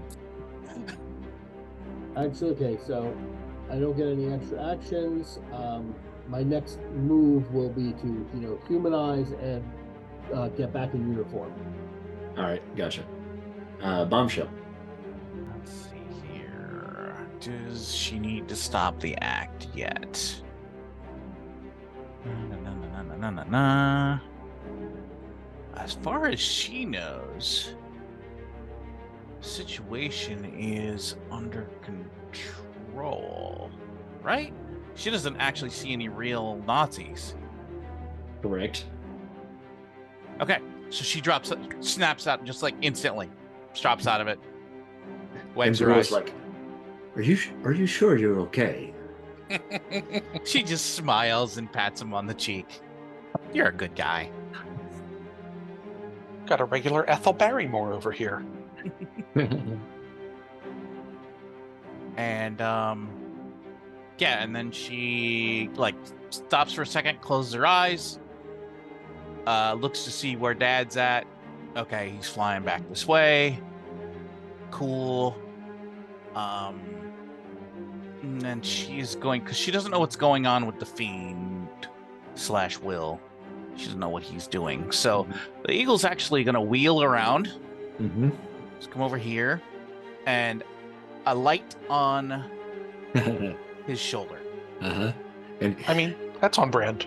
he's startled a little bit, and then he reaches up and puts his hand out there just to see what the bird will do. And I tell Dad, please don't chew on him or anything. Just Claws you know. So, I suppose his eyes are delicious. And now the spirit of 76 thinks that he has a sidekick. Oh, God. That'd be so mean when you steal it back. Right? All my Germans are out. Oh, and he'll yeah, actually he's got human level intelligence, right? In there? Pretty Sort much. of, kinda. Yeah. Are we talking about the bird or spirit of 76? Pretty much. Poor guy. He's a little dim. Well, he has poor intelligence. But, Okay. And so it's kind of muddy, yeah. but he can still kind of remember how people interact and stuff. He's Yeah. smarter. He's smarter than you used to be. I mean, that's true. That's true. That's He did also not have a mean. bullet in his head, though. So That is true. No excuses. The eagle will actually spread a wing towards where. And I don't know if he would even realize what's going on with that, but he spreads one wing out towards this direction. Okay. All right. I'll have him roll his reason and see what happens there. Okay, good. And he says, "Are you telling me where to go, boy?" That's a good bird. Bird's like, dude, I'm so gonna peck your eyes out. Right? All right, Tommy Lightning. Oh dear. We're gonna roll a intuition for him. Got a white, so he's kind of looking around. He's really not seeing too much, but the fiend is in his vision. I'm still laughing over I can't. I'm talking to Jesus. Jesus? It's great. He runs over to the corner of the building here, just out of sight of Mr. Arcane. It looks like he's there, but he's kind of right there at the corner between the door and the corner there. And he's going to take a shot at Will. Got a green to hit, 51, and you're at a -4. -4. Okay. Ooh, nice. Yeah, you should be clear on that. Yeah. 51. Ooh, it's close. 1, 2, 3, 4. Just barely missed. Oh, thank Yeah. God. The Germans are all unconscious and or dying. Which I should probably roll for a couple of these guys and see if they just come out. Oh, there we go. Your He's guy's fine. Lizard. The one that's closest to you. The other guy that you hit is also fine, so they are now just unconscious. Good. I'm going to, resume my Nazi cosplay. Yeah, you can't really do those All right, anymore. too. You have a rare opportunity here. And this one. Oh, still not doing too good. He's got one more roll right here. The thing is I'm sitting here going, I don't think Will would go and give medical attention regardless. He's a Nazi. Yeah, right. It's not going to be good for me, but All right, Mr. Arcane. Okay. All right. So I don't see any more actual Germans. Is there a way to turn off this translator device thing? Yep. Mm-hmm. Yep. Okay, Just so I turn all you it- gotta do is tap it. Okay, so I tap it to turn it off, and then I'm gonna move in sight of the 3 of them. Mm-hmm. I'm gonna put up my hands, and I'm going to say, "Wait, we're Americans. Hold your fire, lightning. We're friends." All right, so Tommy Lightning says in your direction, Mhm. "You don't look like Americans." That's the plan. And Dynamite's like, "Man, I don't know about this, buddy." And he threw like So as I came around the corner, I mean, I was awkwardly holding the Luger anyway. He'll throw it down and be like, "No, listen, I promise you're going to want to hear what we have to say." Thunderfist, Dynamite's soul is in danger. You need to pick him up and protect him. Oh God. Oh God. I don't know. He's got a good accent. I mean, he sounds like he's like from Rhode Island or something. Iowa. Close enough. But they're not. They're like just. Hear us out. Spirit of 76 and the Eagle are heading in that direction as well. Ghost Girl is following. At this point, though, like Mr. Arcane has kind of stepped out in front. These guys are kind of holding their fire right now. Spirit of 76 walks in and he says, "All right, what's going on here?" You've kind of stumbled into our operation. Operation, right? Mission? He looks over his shoulder like, what's the word? Op? Hey, you sound like somebody I know. I do? What is that, a Iowa accent? Is that what I'm detecting? Originally. Yeah, that's what it is. And Brule comes up and steps towards you all, and he says, "Yes, folks, look, we are here in a very secret operation that you all are interfering in at this time. These gentlemen and this lady are all here, just as you are, to fight the Nazi scourge. We are all undercover. I am a British agent for MI6, the British intelligence agency, and we are all here on a very secret mission.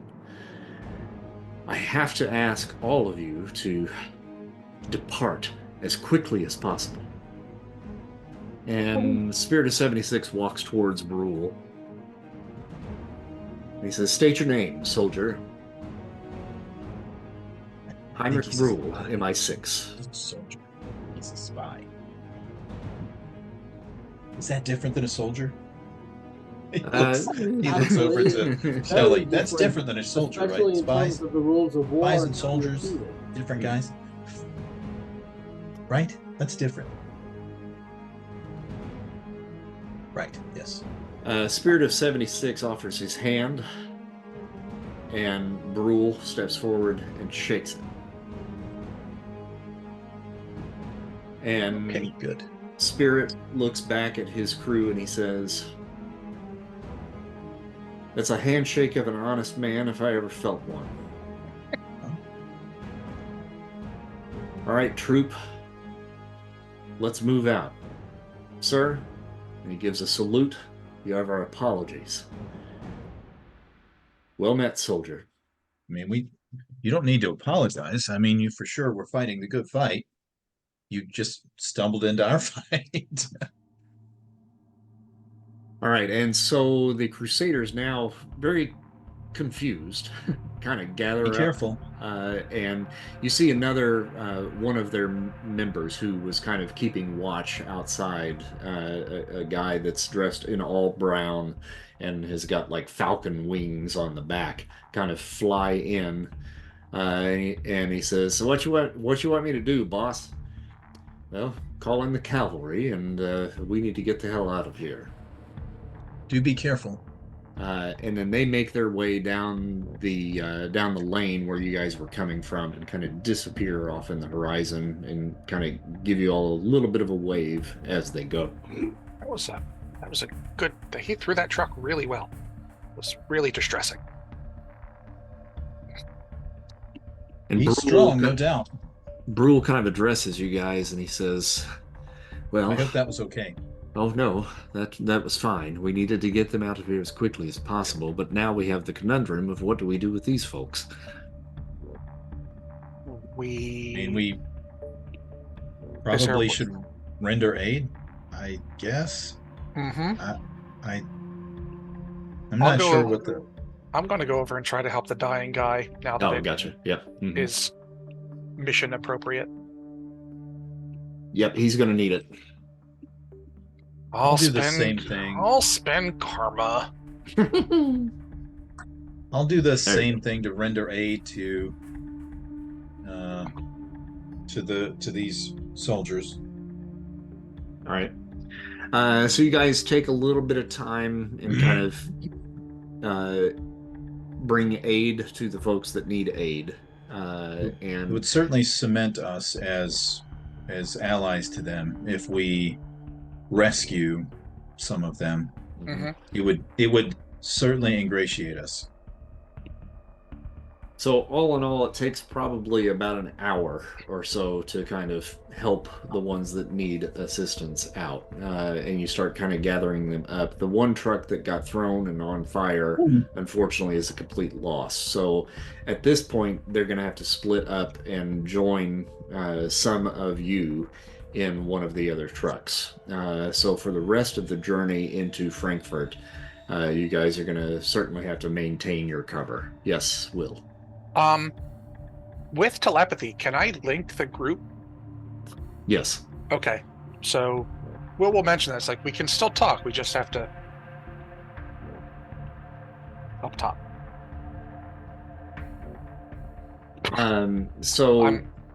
That's right, Shelley. It's Jesus again. So the caravan finally picks up again, one truck shy, and begins to limp its way back into Frankfurt. Eventually, you guys will find yourself at the barracks, the German barracks, where you will be calling home for the next couple of days, potentially. You guys are brought into the barracks, and the officer that is kind of in charge of this little battalion speaks very highly of the actions of your crew in the battle against the Crusaders. He tells his fellow officers, that they were blindsided on the way here, and these gentlemen stepped up, and the nurse did her part in bringing my men back to health, so that we could continue our journey. So at this point, you are certainly, welcomed into the barracks and kind of viewed a little bit as heroes amidst the rest of the soldiers there. By the time you guys get there, it's late afternoon, probably pushing towards evening, so there would be a little bit of time before dinner would be served for you guys to kind of get settled in the barracks, have any private discussions that you need to have before joining the rest of the battalion for dinner, and then heading to bed. Okay, so we're alone in our barracks? Yeah. I want to search the barracks in our barracks to make sure there's no, I don't know that he would know what he's looking for, but he's looking for like some sort of obvious, like, I don't know, microphone, or there shouldn't be cameras back at this point, but there could be mics. So he's looking around, right, for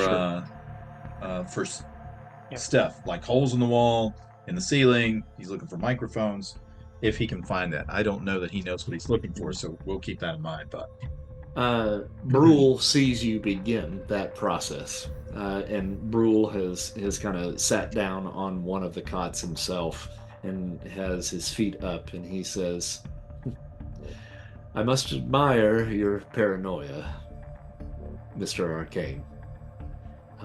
But I can tell you, without a doubt, we're safe to speak freely and in our own voices for the time being, as long as no one else comes in. Okay. These barracks are safe." Sorry, I don't know how these things work. No. In any other situation, I would encourage you to tear this place apart. But I've been here for several weeks at this point. Not long after I left your presence, this was my destination, and I've already debugged this entire facility. Where is Bombshell? I'm assuming she's not in the barracks with the rest of us. She would have been taken probably to the women's barracks, but Okay. I would assume that, she could have broken away at some point and then joined you guys just to debrief if need be. Yeah, okay, that's fine. Okay. Well, so I just want to make sure now the trunk I'm. is there. Oh yeah. Oh, the trunk, yeah, it has been delivered to your barracks, yes. Okay. Okay. There's important stuff in there. Oh, yeah. Yeah. Well, now I'm worried that we've done too good a job, and now they're going to want to do some kind of, I don't know. Don't you people get medals for stuff like this? I mean, I don't know. Well, certainly, yes. It might be in the cards somewhere down the line, but I don't think they have anything planned per se for tonight. They might say a few words at dinner, at best, but the good Okay, thing is the way that I had everything set up with your identities here is you were in transit and in being stationed here at these barracks. The intention was you were going to have some downtime. So in the morning, you all would be able to be free to go into town. And I have something set up for you just outside of town to where you can blend in a little bit better and not be dressed as Nazis. Okay. Did you know about those guys? Oh, absolutely not. That was as much a surprise to me as it was to you. Is that something we're going to have to worry about? Well, I suppose it just depends on how long we're here. Now, the fact that they were. You see, where we fought them, it was just outside the German border. We're still in France at that point. So Gotcha. I would say it would be very highly unlikely while we're here in Germany itself that you would have to face something like that yet again. Sorry, at least not from the familiar. American or British front. Yeah. Sorry, I'm not familiar with the geography. I thought we were in Germany. Yeah, we were very close, and that's more than likely why they set up there, because that was a bit of a choke point. Okay. Well, what next? Well, I suppose we catch a little bit of rest for the evening so you can prepare yourselves for tomorrow. My advice, my understanding from our discussion in the back of the truck before all of that went down, was you jumped forward, were able to scout Frankfurt Yes. for a bit and found the florist, so to speak. But we still don't know exactly who he is, correct? No, I don't know. He never said a name, and I didn't watch him for long enough to see where he went, just what he did. I didn't. Well, and especially knowing now that he has some mystical training, or at least some mystical power of some kind. That was for sure arcane in nature. I should be more cautious. Well, I would say, since you do at least have a accurate description of the man, Oh yeah. that is perhaps something that would give you a little bit of an edge when you go into town tomorrow and ask about the locals to see if they perhaps know anything of this particular strange gentleman with the white roses. Maybe I can try and conjure a little illusion of this guy. I feel like that's something I should be able to do. For everybody here. Yeah. To kind of show them. Sure. So I'll try that. Are you going to show us the marionettes? Yeah, and I'll show him and the little dolls, little marionettes. Yeah, I mean it's green. It's success. It's not super awesome, but you never really got a good look at the guy's face, but you get the figure, and he is dressed in a long reddish cloak that looks like it's just made of some sort of canvasy type material, and a hood that kind of covers his face. You can Kind of. see a little bit of kind of a wispy, like white beard kind of coming out of it. But the facial features you really couldn't make out very well. I got a And good then, look at the marionettes, though, right? oh yeah, good look at them. Yeah. Mm-hmm. Yeah. Nightmare So fuel if there ever was some. And there were 3 of them. There were also 3 roses. I don't know if there's some link there or if that was 4 just a marionettes. coincidence. No, there were 3. 3 Oh, there were marionettes. 3? Mm-hmm. Oh, okay. Yeah. Mm-hmm. Yeah, there were 3 roses and 3 marionettes. So I don't know if that was a coincidence or if there's some link to, 3 roses, 3 marionettes, 4 roses, 4 marionettes. I don't know. Okay, Rockets, they seem to be. Don't you magic people really like 3s? Like, isn't there like a thing, like a rule of 3? I mean, the Vishani are a trinity, yes. Yeah. And in the Christian faith, Yeah, the Trinity, true. and so I mean, there is Spiritual significance, I think, is the there word I is- was looking for. There you go. There is significance. But again, I don't know if that's a coincidence or not. Hard to say. But Well, now again, that I know what he looks like, I'm gonna kind of just ask Dad to fly around. Now while there's still a little bit of light out there, kind of like swoop, just kind of like cruise around town, and I'll peek through his eyes now and again, or if when I get the feeling like he's found what he knows I'm looking for. Okay. now I don't suppose there are any roses around, like just happen to be in this barracks or that we saw around. I mean, those have been cleared out at this point Okay. because with the knowledge that Brule had and some of the other officers there, I think they made the connection that perhaps there was something funky about those roses. Maybe not magical, but it certainly led all of them to kind of believe that, these things made them sick.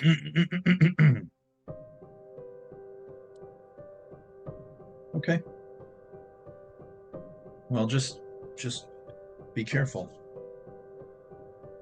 I don't know what to make of that. I presume he's older because of his white beard. That could be assumed. I just threw that roll out in case you wanted one for the eagle. Yeah, no, that's good. Do the marionette descriptions ping anything in Will's brain about anything as far as like, the whole ancient artifacts and Scholar of Antiquity stuff? If you want to make an occult roll, Scholar of Antiquities or occult specifically? occult. So I don't have that. Okay. I So do. would that be just reason? Yeah, it would be just reason. Okay. Wow, look at that. Whoa. Dude! All right. Here's what I would tell you. Is this kind of fits like a description that would be maybe something like a familiar, a golem, a construct, something of that sort. Some sort of magical either creature or, lack of a better word, a construct that would have been made by some sort of magical means that has some level of sentience. I mean, I think we can roll out Golem based on the fact that that's Right. got Jewish origin and Yeah. they're Nazis. So probably not that.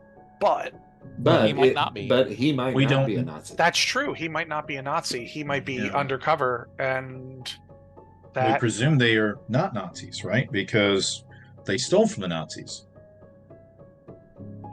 maybe. Hard to say. We'll just Yeah. have to explore that a bit more. I mean, honestly. I don't suppose when you were there, Mr. Arcane, you saw small prayer scrolls or anything like that attached to them? Okay. No, nothing like that. I mean, they did well. Like I said, they looked like marionettes, including strings, but there was no cross, no sticks where the strings were attached to, that you would manipulate them. But the strings were there, but they didn't stretch all the way back to their master. What, the strings just dragged behind them or went straight up?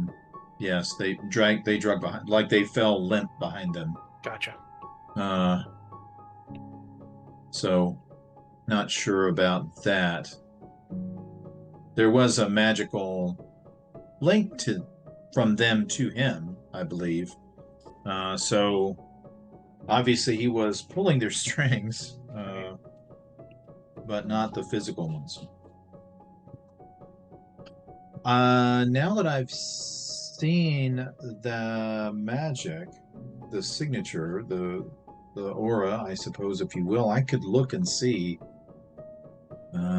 if there's any remnant of that. How long ago was the spear supposedly stolen? It's From probably well, Brule will admit that it's been well over a week, probably approaching 2 at this point. Okay. Well, that magic was not incredibly powerful, so I would be very surprised if there was any trace of it left. I mean, I could look around the base and see if there's anything to be seen. So, I mean, I could try that if you'd like. Yeah, if you want to make a roll.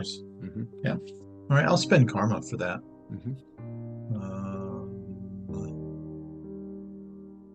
believe it's remarkable again. It is. Okay, good. I'll need to spend karma. Okay, so that's remarkable. Doesn't feel like a very remarkable roll. So I'll need to spend 18 karma to get to green. So I'll do that. Okay. So you go about the base, and it's most of the officers are now kind of heading towards the mess hall and preparing for dinner at this point. But you note that there's a very small building kind of off to the north of the barracks. And it is made of what appears to be like steel or iron or something of the sort. And it basically looks like kind of a overblown shed that has like bars in the door. There's like a little small window there. Stationed outside are 2 guards. And that's the only area of the base other than the entrance that is actually being guarded, and it is well within the parameter of the outside fence. Okay. Well, I'll circle it and then try and go through the side, but not like in front of the guards, just in case somebody, some freaky situation. As a psychic awakening. Yeah, surprise! Yeah. I see you. Psychic Nazis and other things you never want to hear. Right. And I'll try and go in the side and see if I can penetrate the wall. Yep. And you slip right in, and it is a small room and rather dark in here, but there is a single light, and it's a spotlight, and it is shining on what appears to be like a cylindrical glass case. And inside the case, and inside your Zoom chat, I'm going to send you a little picture, is this particular item right here. And it is basically just the head of a spear. a portion of it wrapped in what seems to be like a gold foil of some sort. And at the base of it, there's a nail that is wrapped in wire. And the blade itself has that same wire that kind of wraps around certain portions of the blade there too. Now that one of the things that Brule had mentioned in his description of the spear to you all, in his belief in the fact that it was a fake, this looks very real. It looks aged. You know, it's almost 2 centuries old at this point. So it definitely shows that sign of age. It's a little rusty in places and so forth. Millennia. But the cord that wraps around the nail, he said in the original was wrapped left to right. This is wrapped right to left. It's a subtle difference, but enough for him, having known of this spear for pretty much all of his life, having grown up Catholic and having visited this in the museum where it was kept when he was young, he noticed that difference, and he's paid to notice differences, you know, in things that he witnesses. And you can also confirm that fact. Now, you may never have seen this in person, but you at least do take note of the fact of what he said was certainly true. Okay, well, I mean, can I tell? Okay, so we believe this one is the fake. He's certain it's the fake. Can I try and sense if it is magical in its own right, this fake, or if there's anything to it or not? Okay, and so I mean, so I was going to use magic, that generic magic roll that you've talked about. I also have Scholar of Antiquities. I don't know what you would like me to roll, I guess. You can roll the magic with a +1 column shift. Okay. All right, and I'll spend karma on that too. Hey! All right. I mean, that's a 96. It's not a 69, but I mean, we're there. I mean, we're close. I mean, I feel like. All right. Well, I'll spend my 10, of course, as you gotta. But so cool. Red. Yeah. So with that roll, you turn on your senses, and you're looking for signs of magic, and you see an aura around this spear.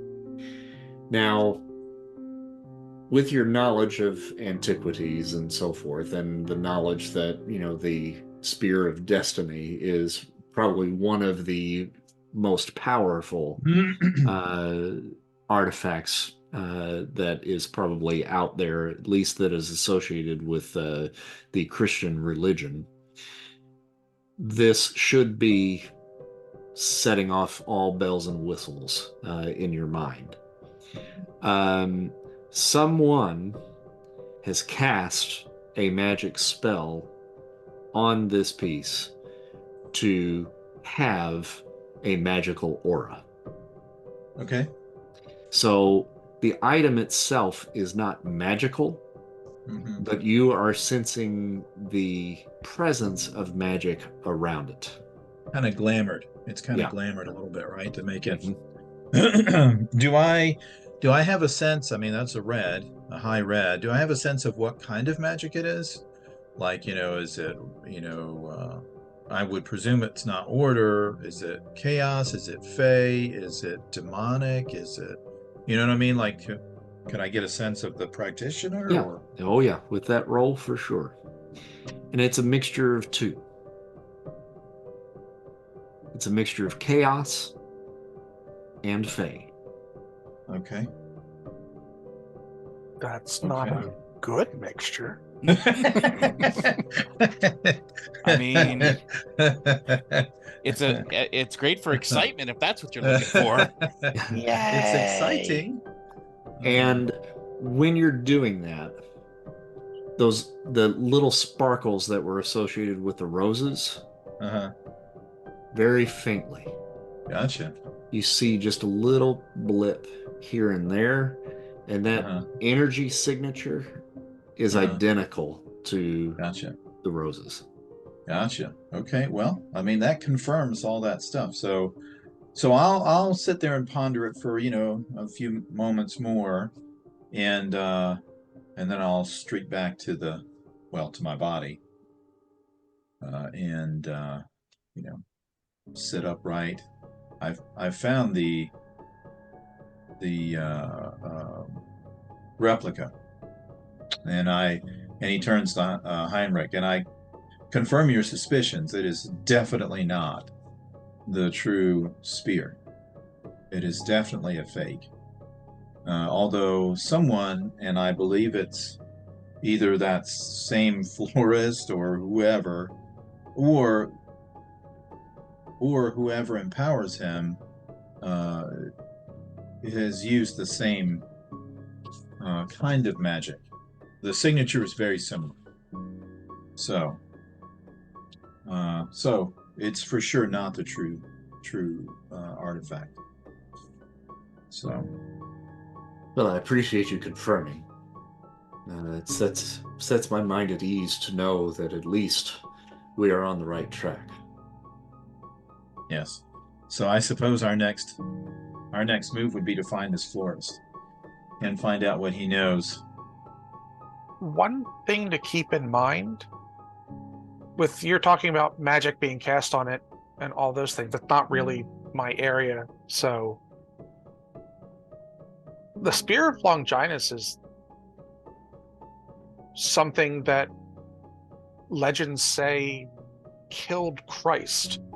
Still has his blood on it, and contains a nail from the true cross. What did you say, Tank? I was saying I thought it was the nails. So a lot of people think that Christ died due to his crucifixion. Actually, as most Catholics will tell you, Christ actually died from a spear thrust delivered by the centurion Longinus prior to his expiring, and water and then blood poured from the wound. It also had a nail added that was a later addition, if I'm not mistaken, by Charlemagne during his role. The legends say that anybody who has this spear at the front of their army can't be defeated. Well, then we better make sure Hitler doesn't have it. Yeah. Now, the thought that I'm having is, wouldn't something like that absolutely glow in the dark to your senses? Absolutely. And if you didn't see it while you were there, doesn't that imply that whoever has it is someone who's capable of shielding something like that? Or that it ain't there? I can't say. I mean, maybe I wasn't close. I mean, I found the guy, but surely he's not walking around with it. No. He got it from someone else. Well, hold on. You said Maybe. This guy was like a petty crook. He's got this magic, but he just used it to steal small things from people. If he's a magical practitioner, wouldn't he have to be able to sense something like that? He might have sold it, is what I'm trying to say. If he's not necessarily. I mean, like this, he could have pawned it. So I mean, there are different levels, right? So I am a journeyman, and so there are also people that are just given magical tools who know how to turn things off and on, but are not true practitioners, right? They know how to hit this button. They know how to use the dolls, right? Or maybe not. Maybe it's more. I'm just saying that those people exist. Okay. So I won't know that until we find this guy. And I think he's working for somebody. That's what I mean. So that's my guess, right? Because listen, if if it's the same guy and he's just stolen one of the most powerful artifacts in all of Christendom for sure, and perhaps humanity, why is he still robbing some poor girl for her brooch and her petty cash? Either there's more than one, or he doesn't, he was just there to get something, or I don't know.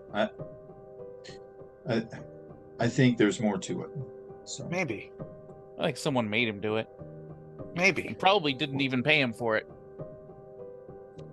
he's still stealing. Something's itching in the back of my head, and I can't quite put my finger on it. Yeah, I'd agree. I mean, it is a puzzle for certain, and one that we'll uncover. I'm certain. I think the next step is definitely to find this florist, though. I agree. I just urge everyone, let's not assume that he's just a middleman. Oh, I would never assume just that. I'm just trying to make some educated guesses. Mm-hmm. And once we go after him, I'll need to bring the crown. Well, on that note... Shut up, Rocket. Shut up, Rocket. On that note, I do have a plan for you in the morning. I have a man here at the barracks that is my personal driver. He's a corporal, and he will drive you to town in the morning for your R&R. At least that's what we're calling it. You will have to be still dressed as soldiers on your way there, but I will make sure that your belongings are placed in the back of the truck that you can remove at the time of your arrival. Inside, we will also place general everyday clothes for you to blend in a little bit better with the community. Now, depending on how you want to approach it, perhaps you could be tourists or from perhaps a nearby town. I'll let you decide how you want to play it. But my advice is to go in, ask around about this mysterious man, see if anyone has any knowledge of him or the people that perhaps he might associate with, and see where that takes you. Okay, I agree. Yep. And maybe get a little shopping in on top of it. There you go. I'll leave that to you.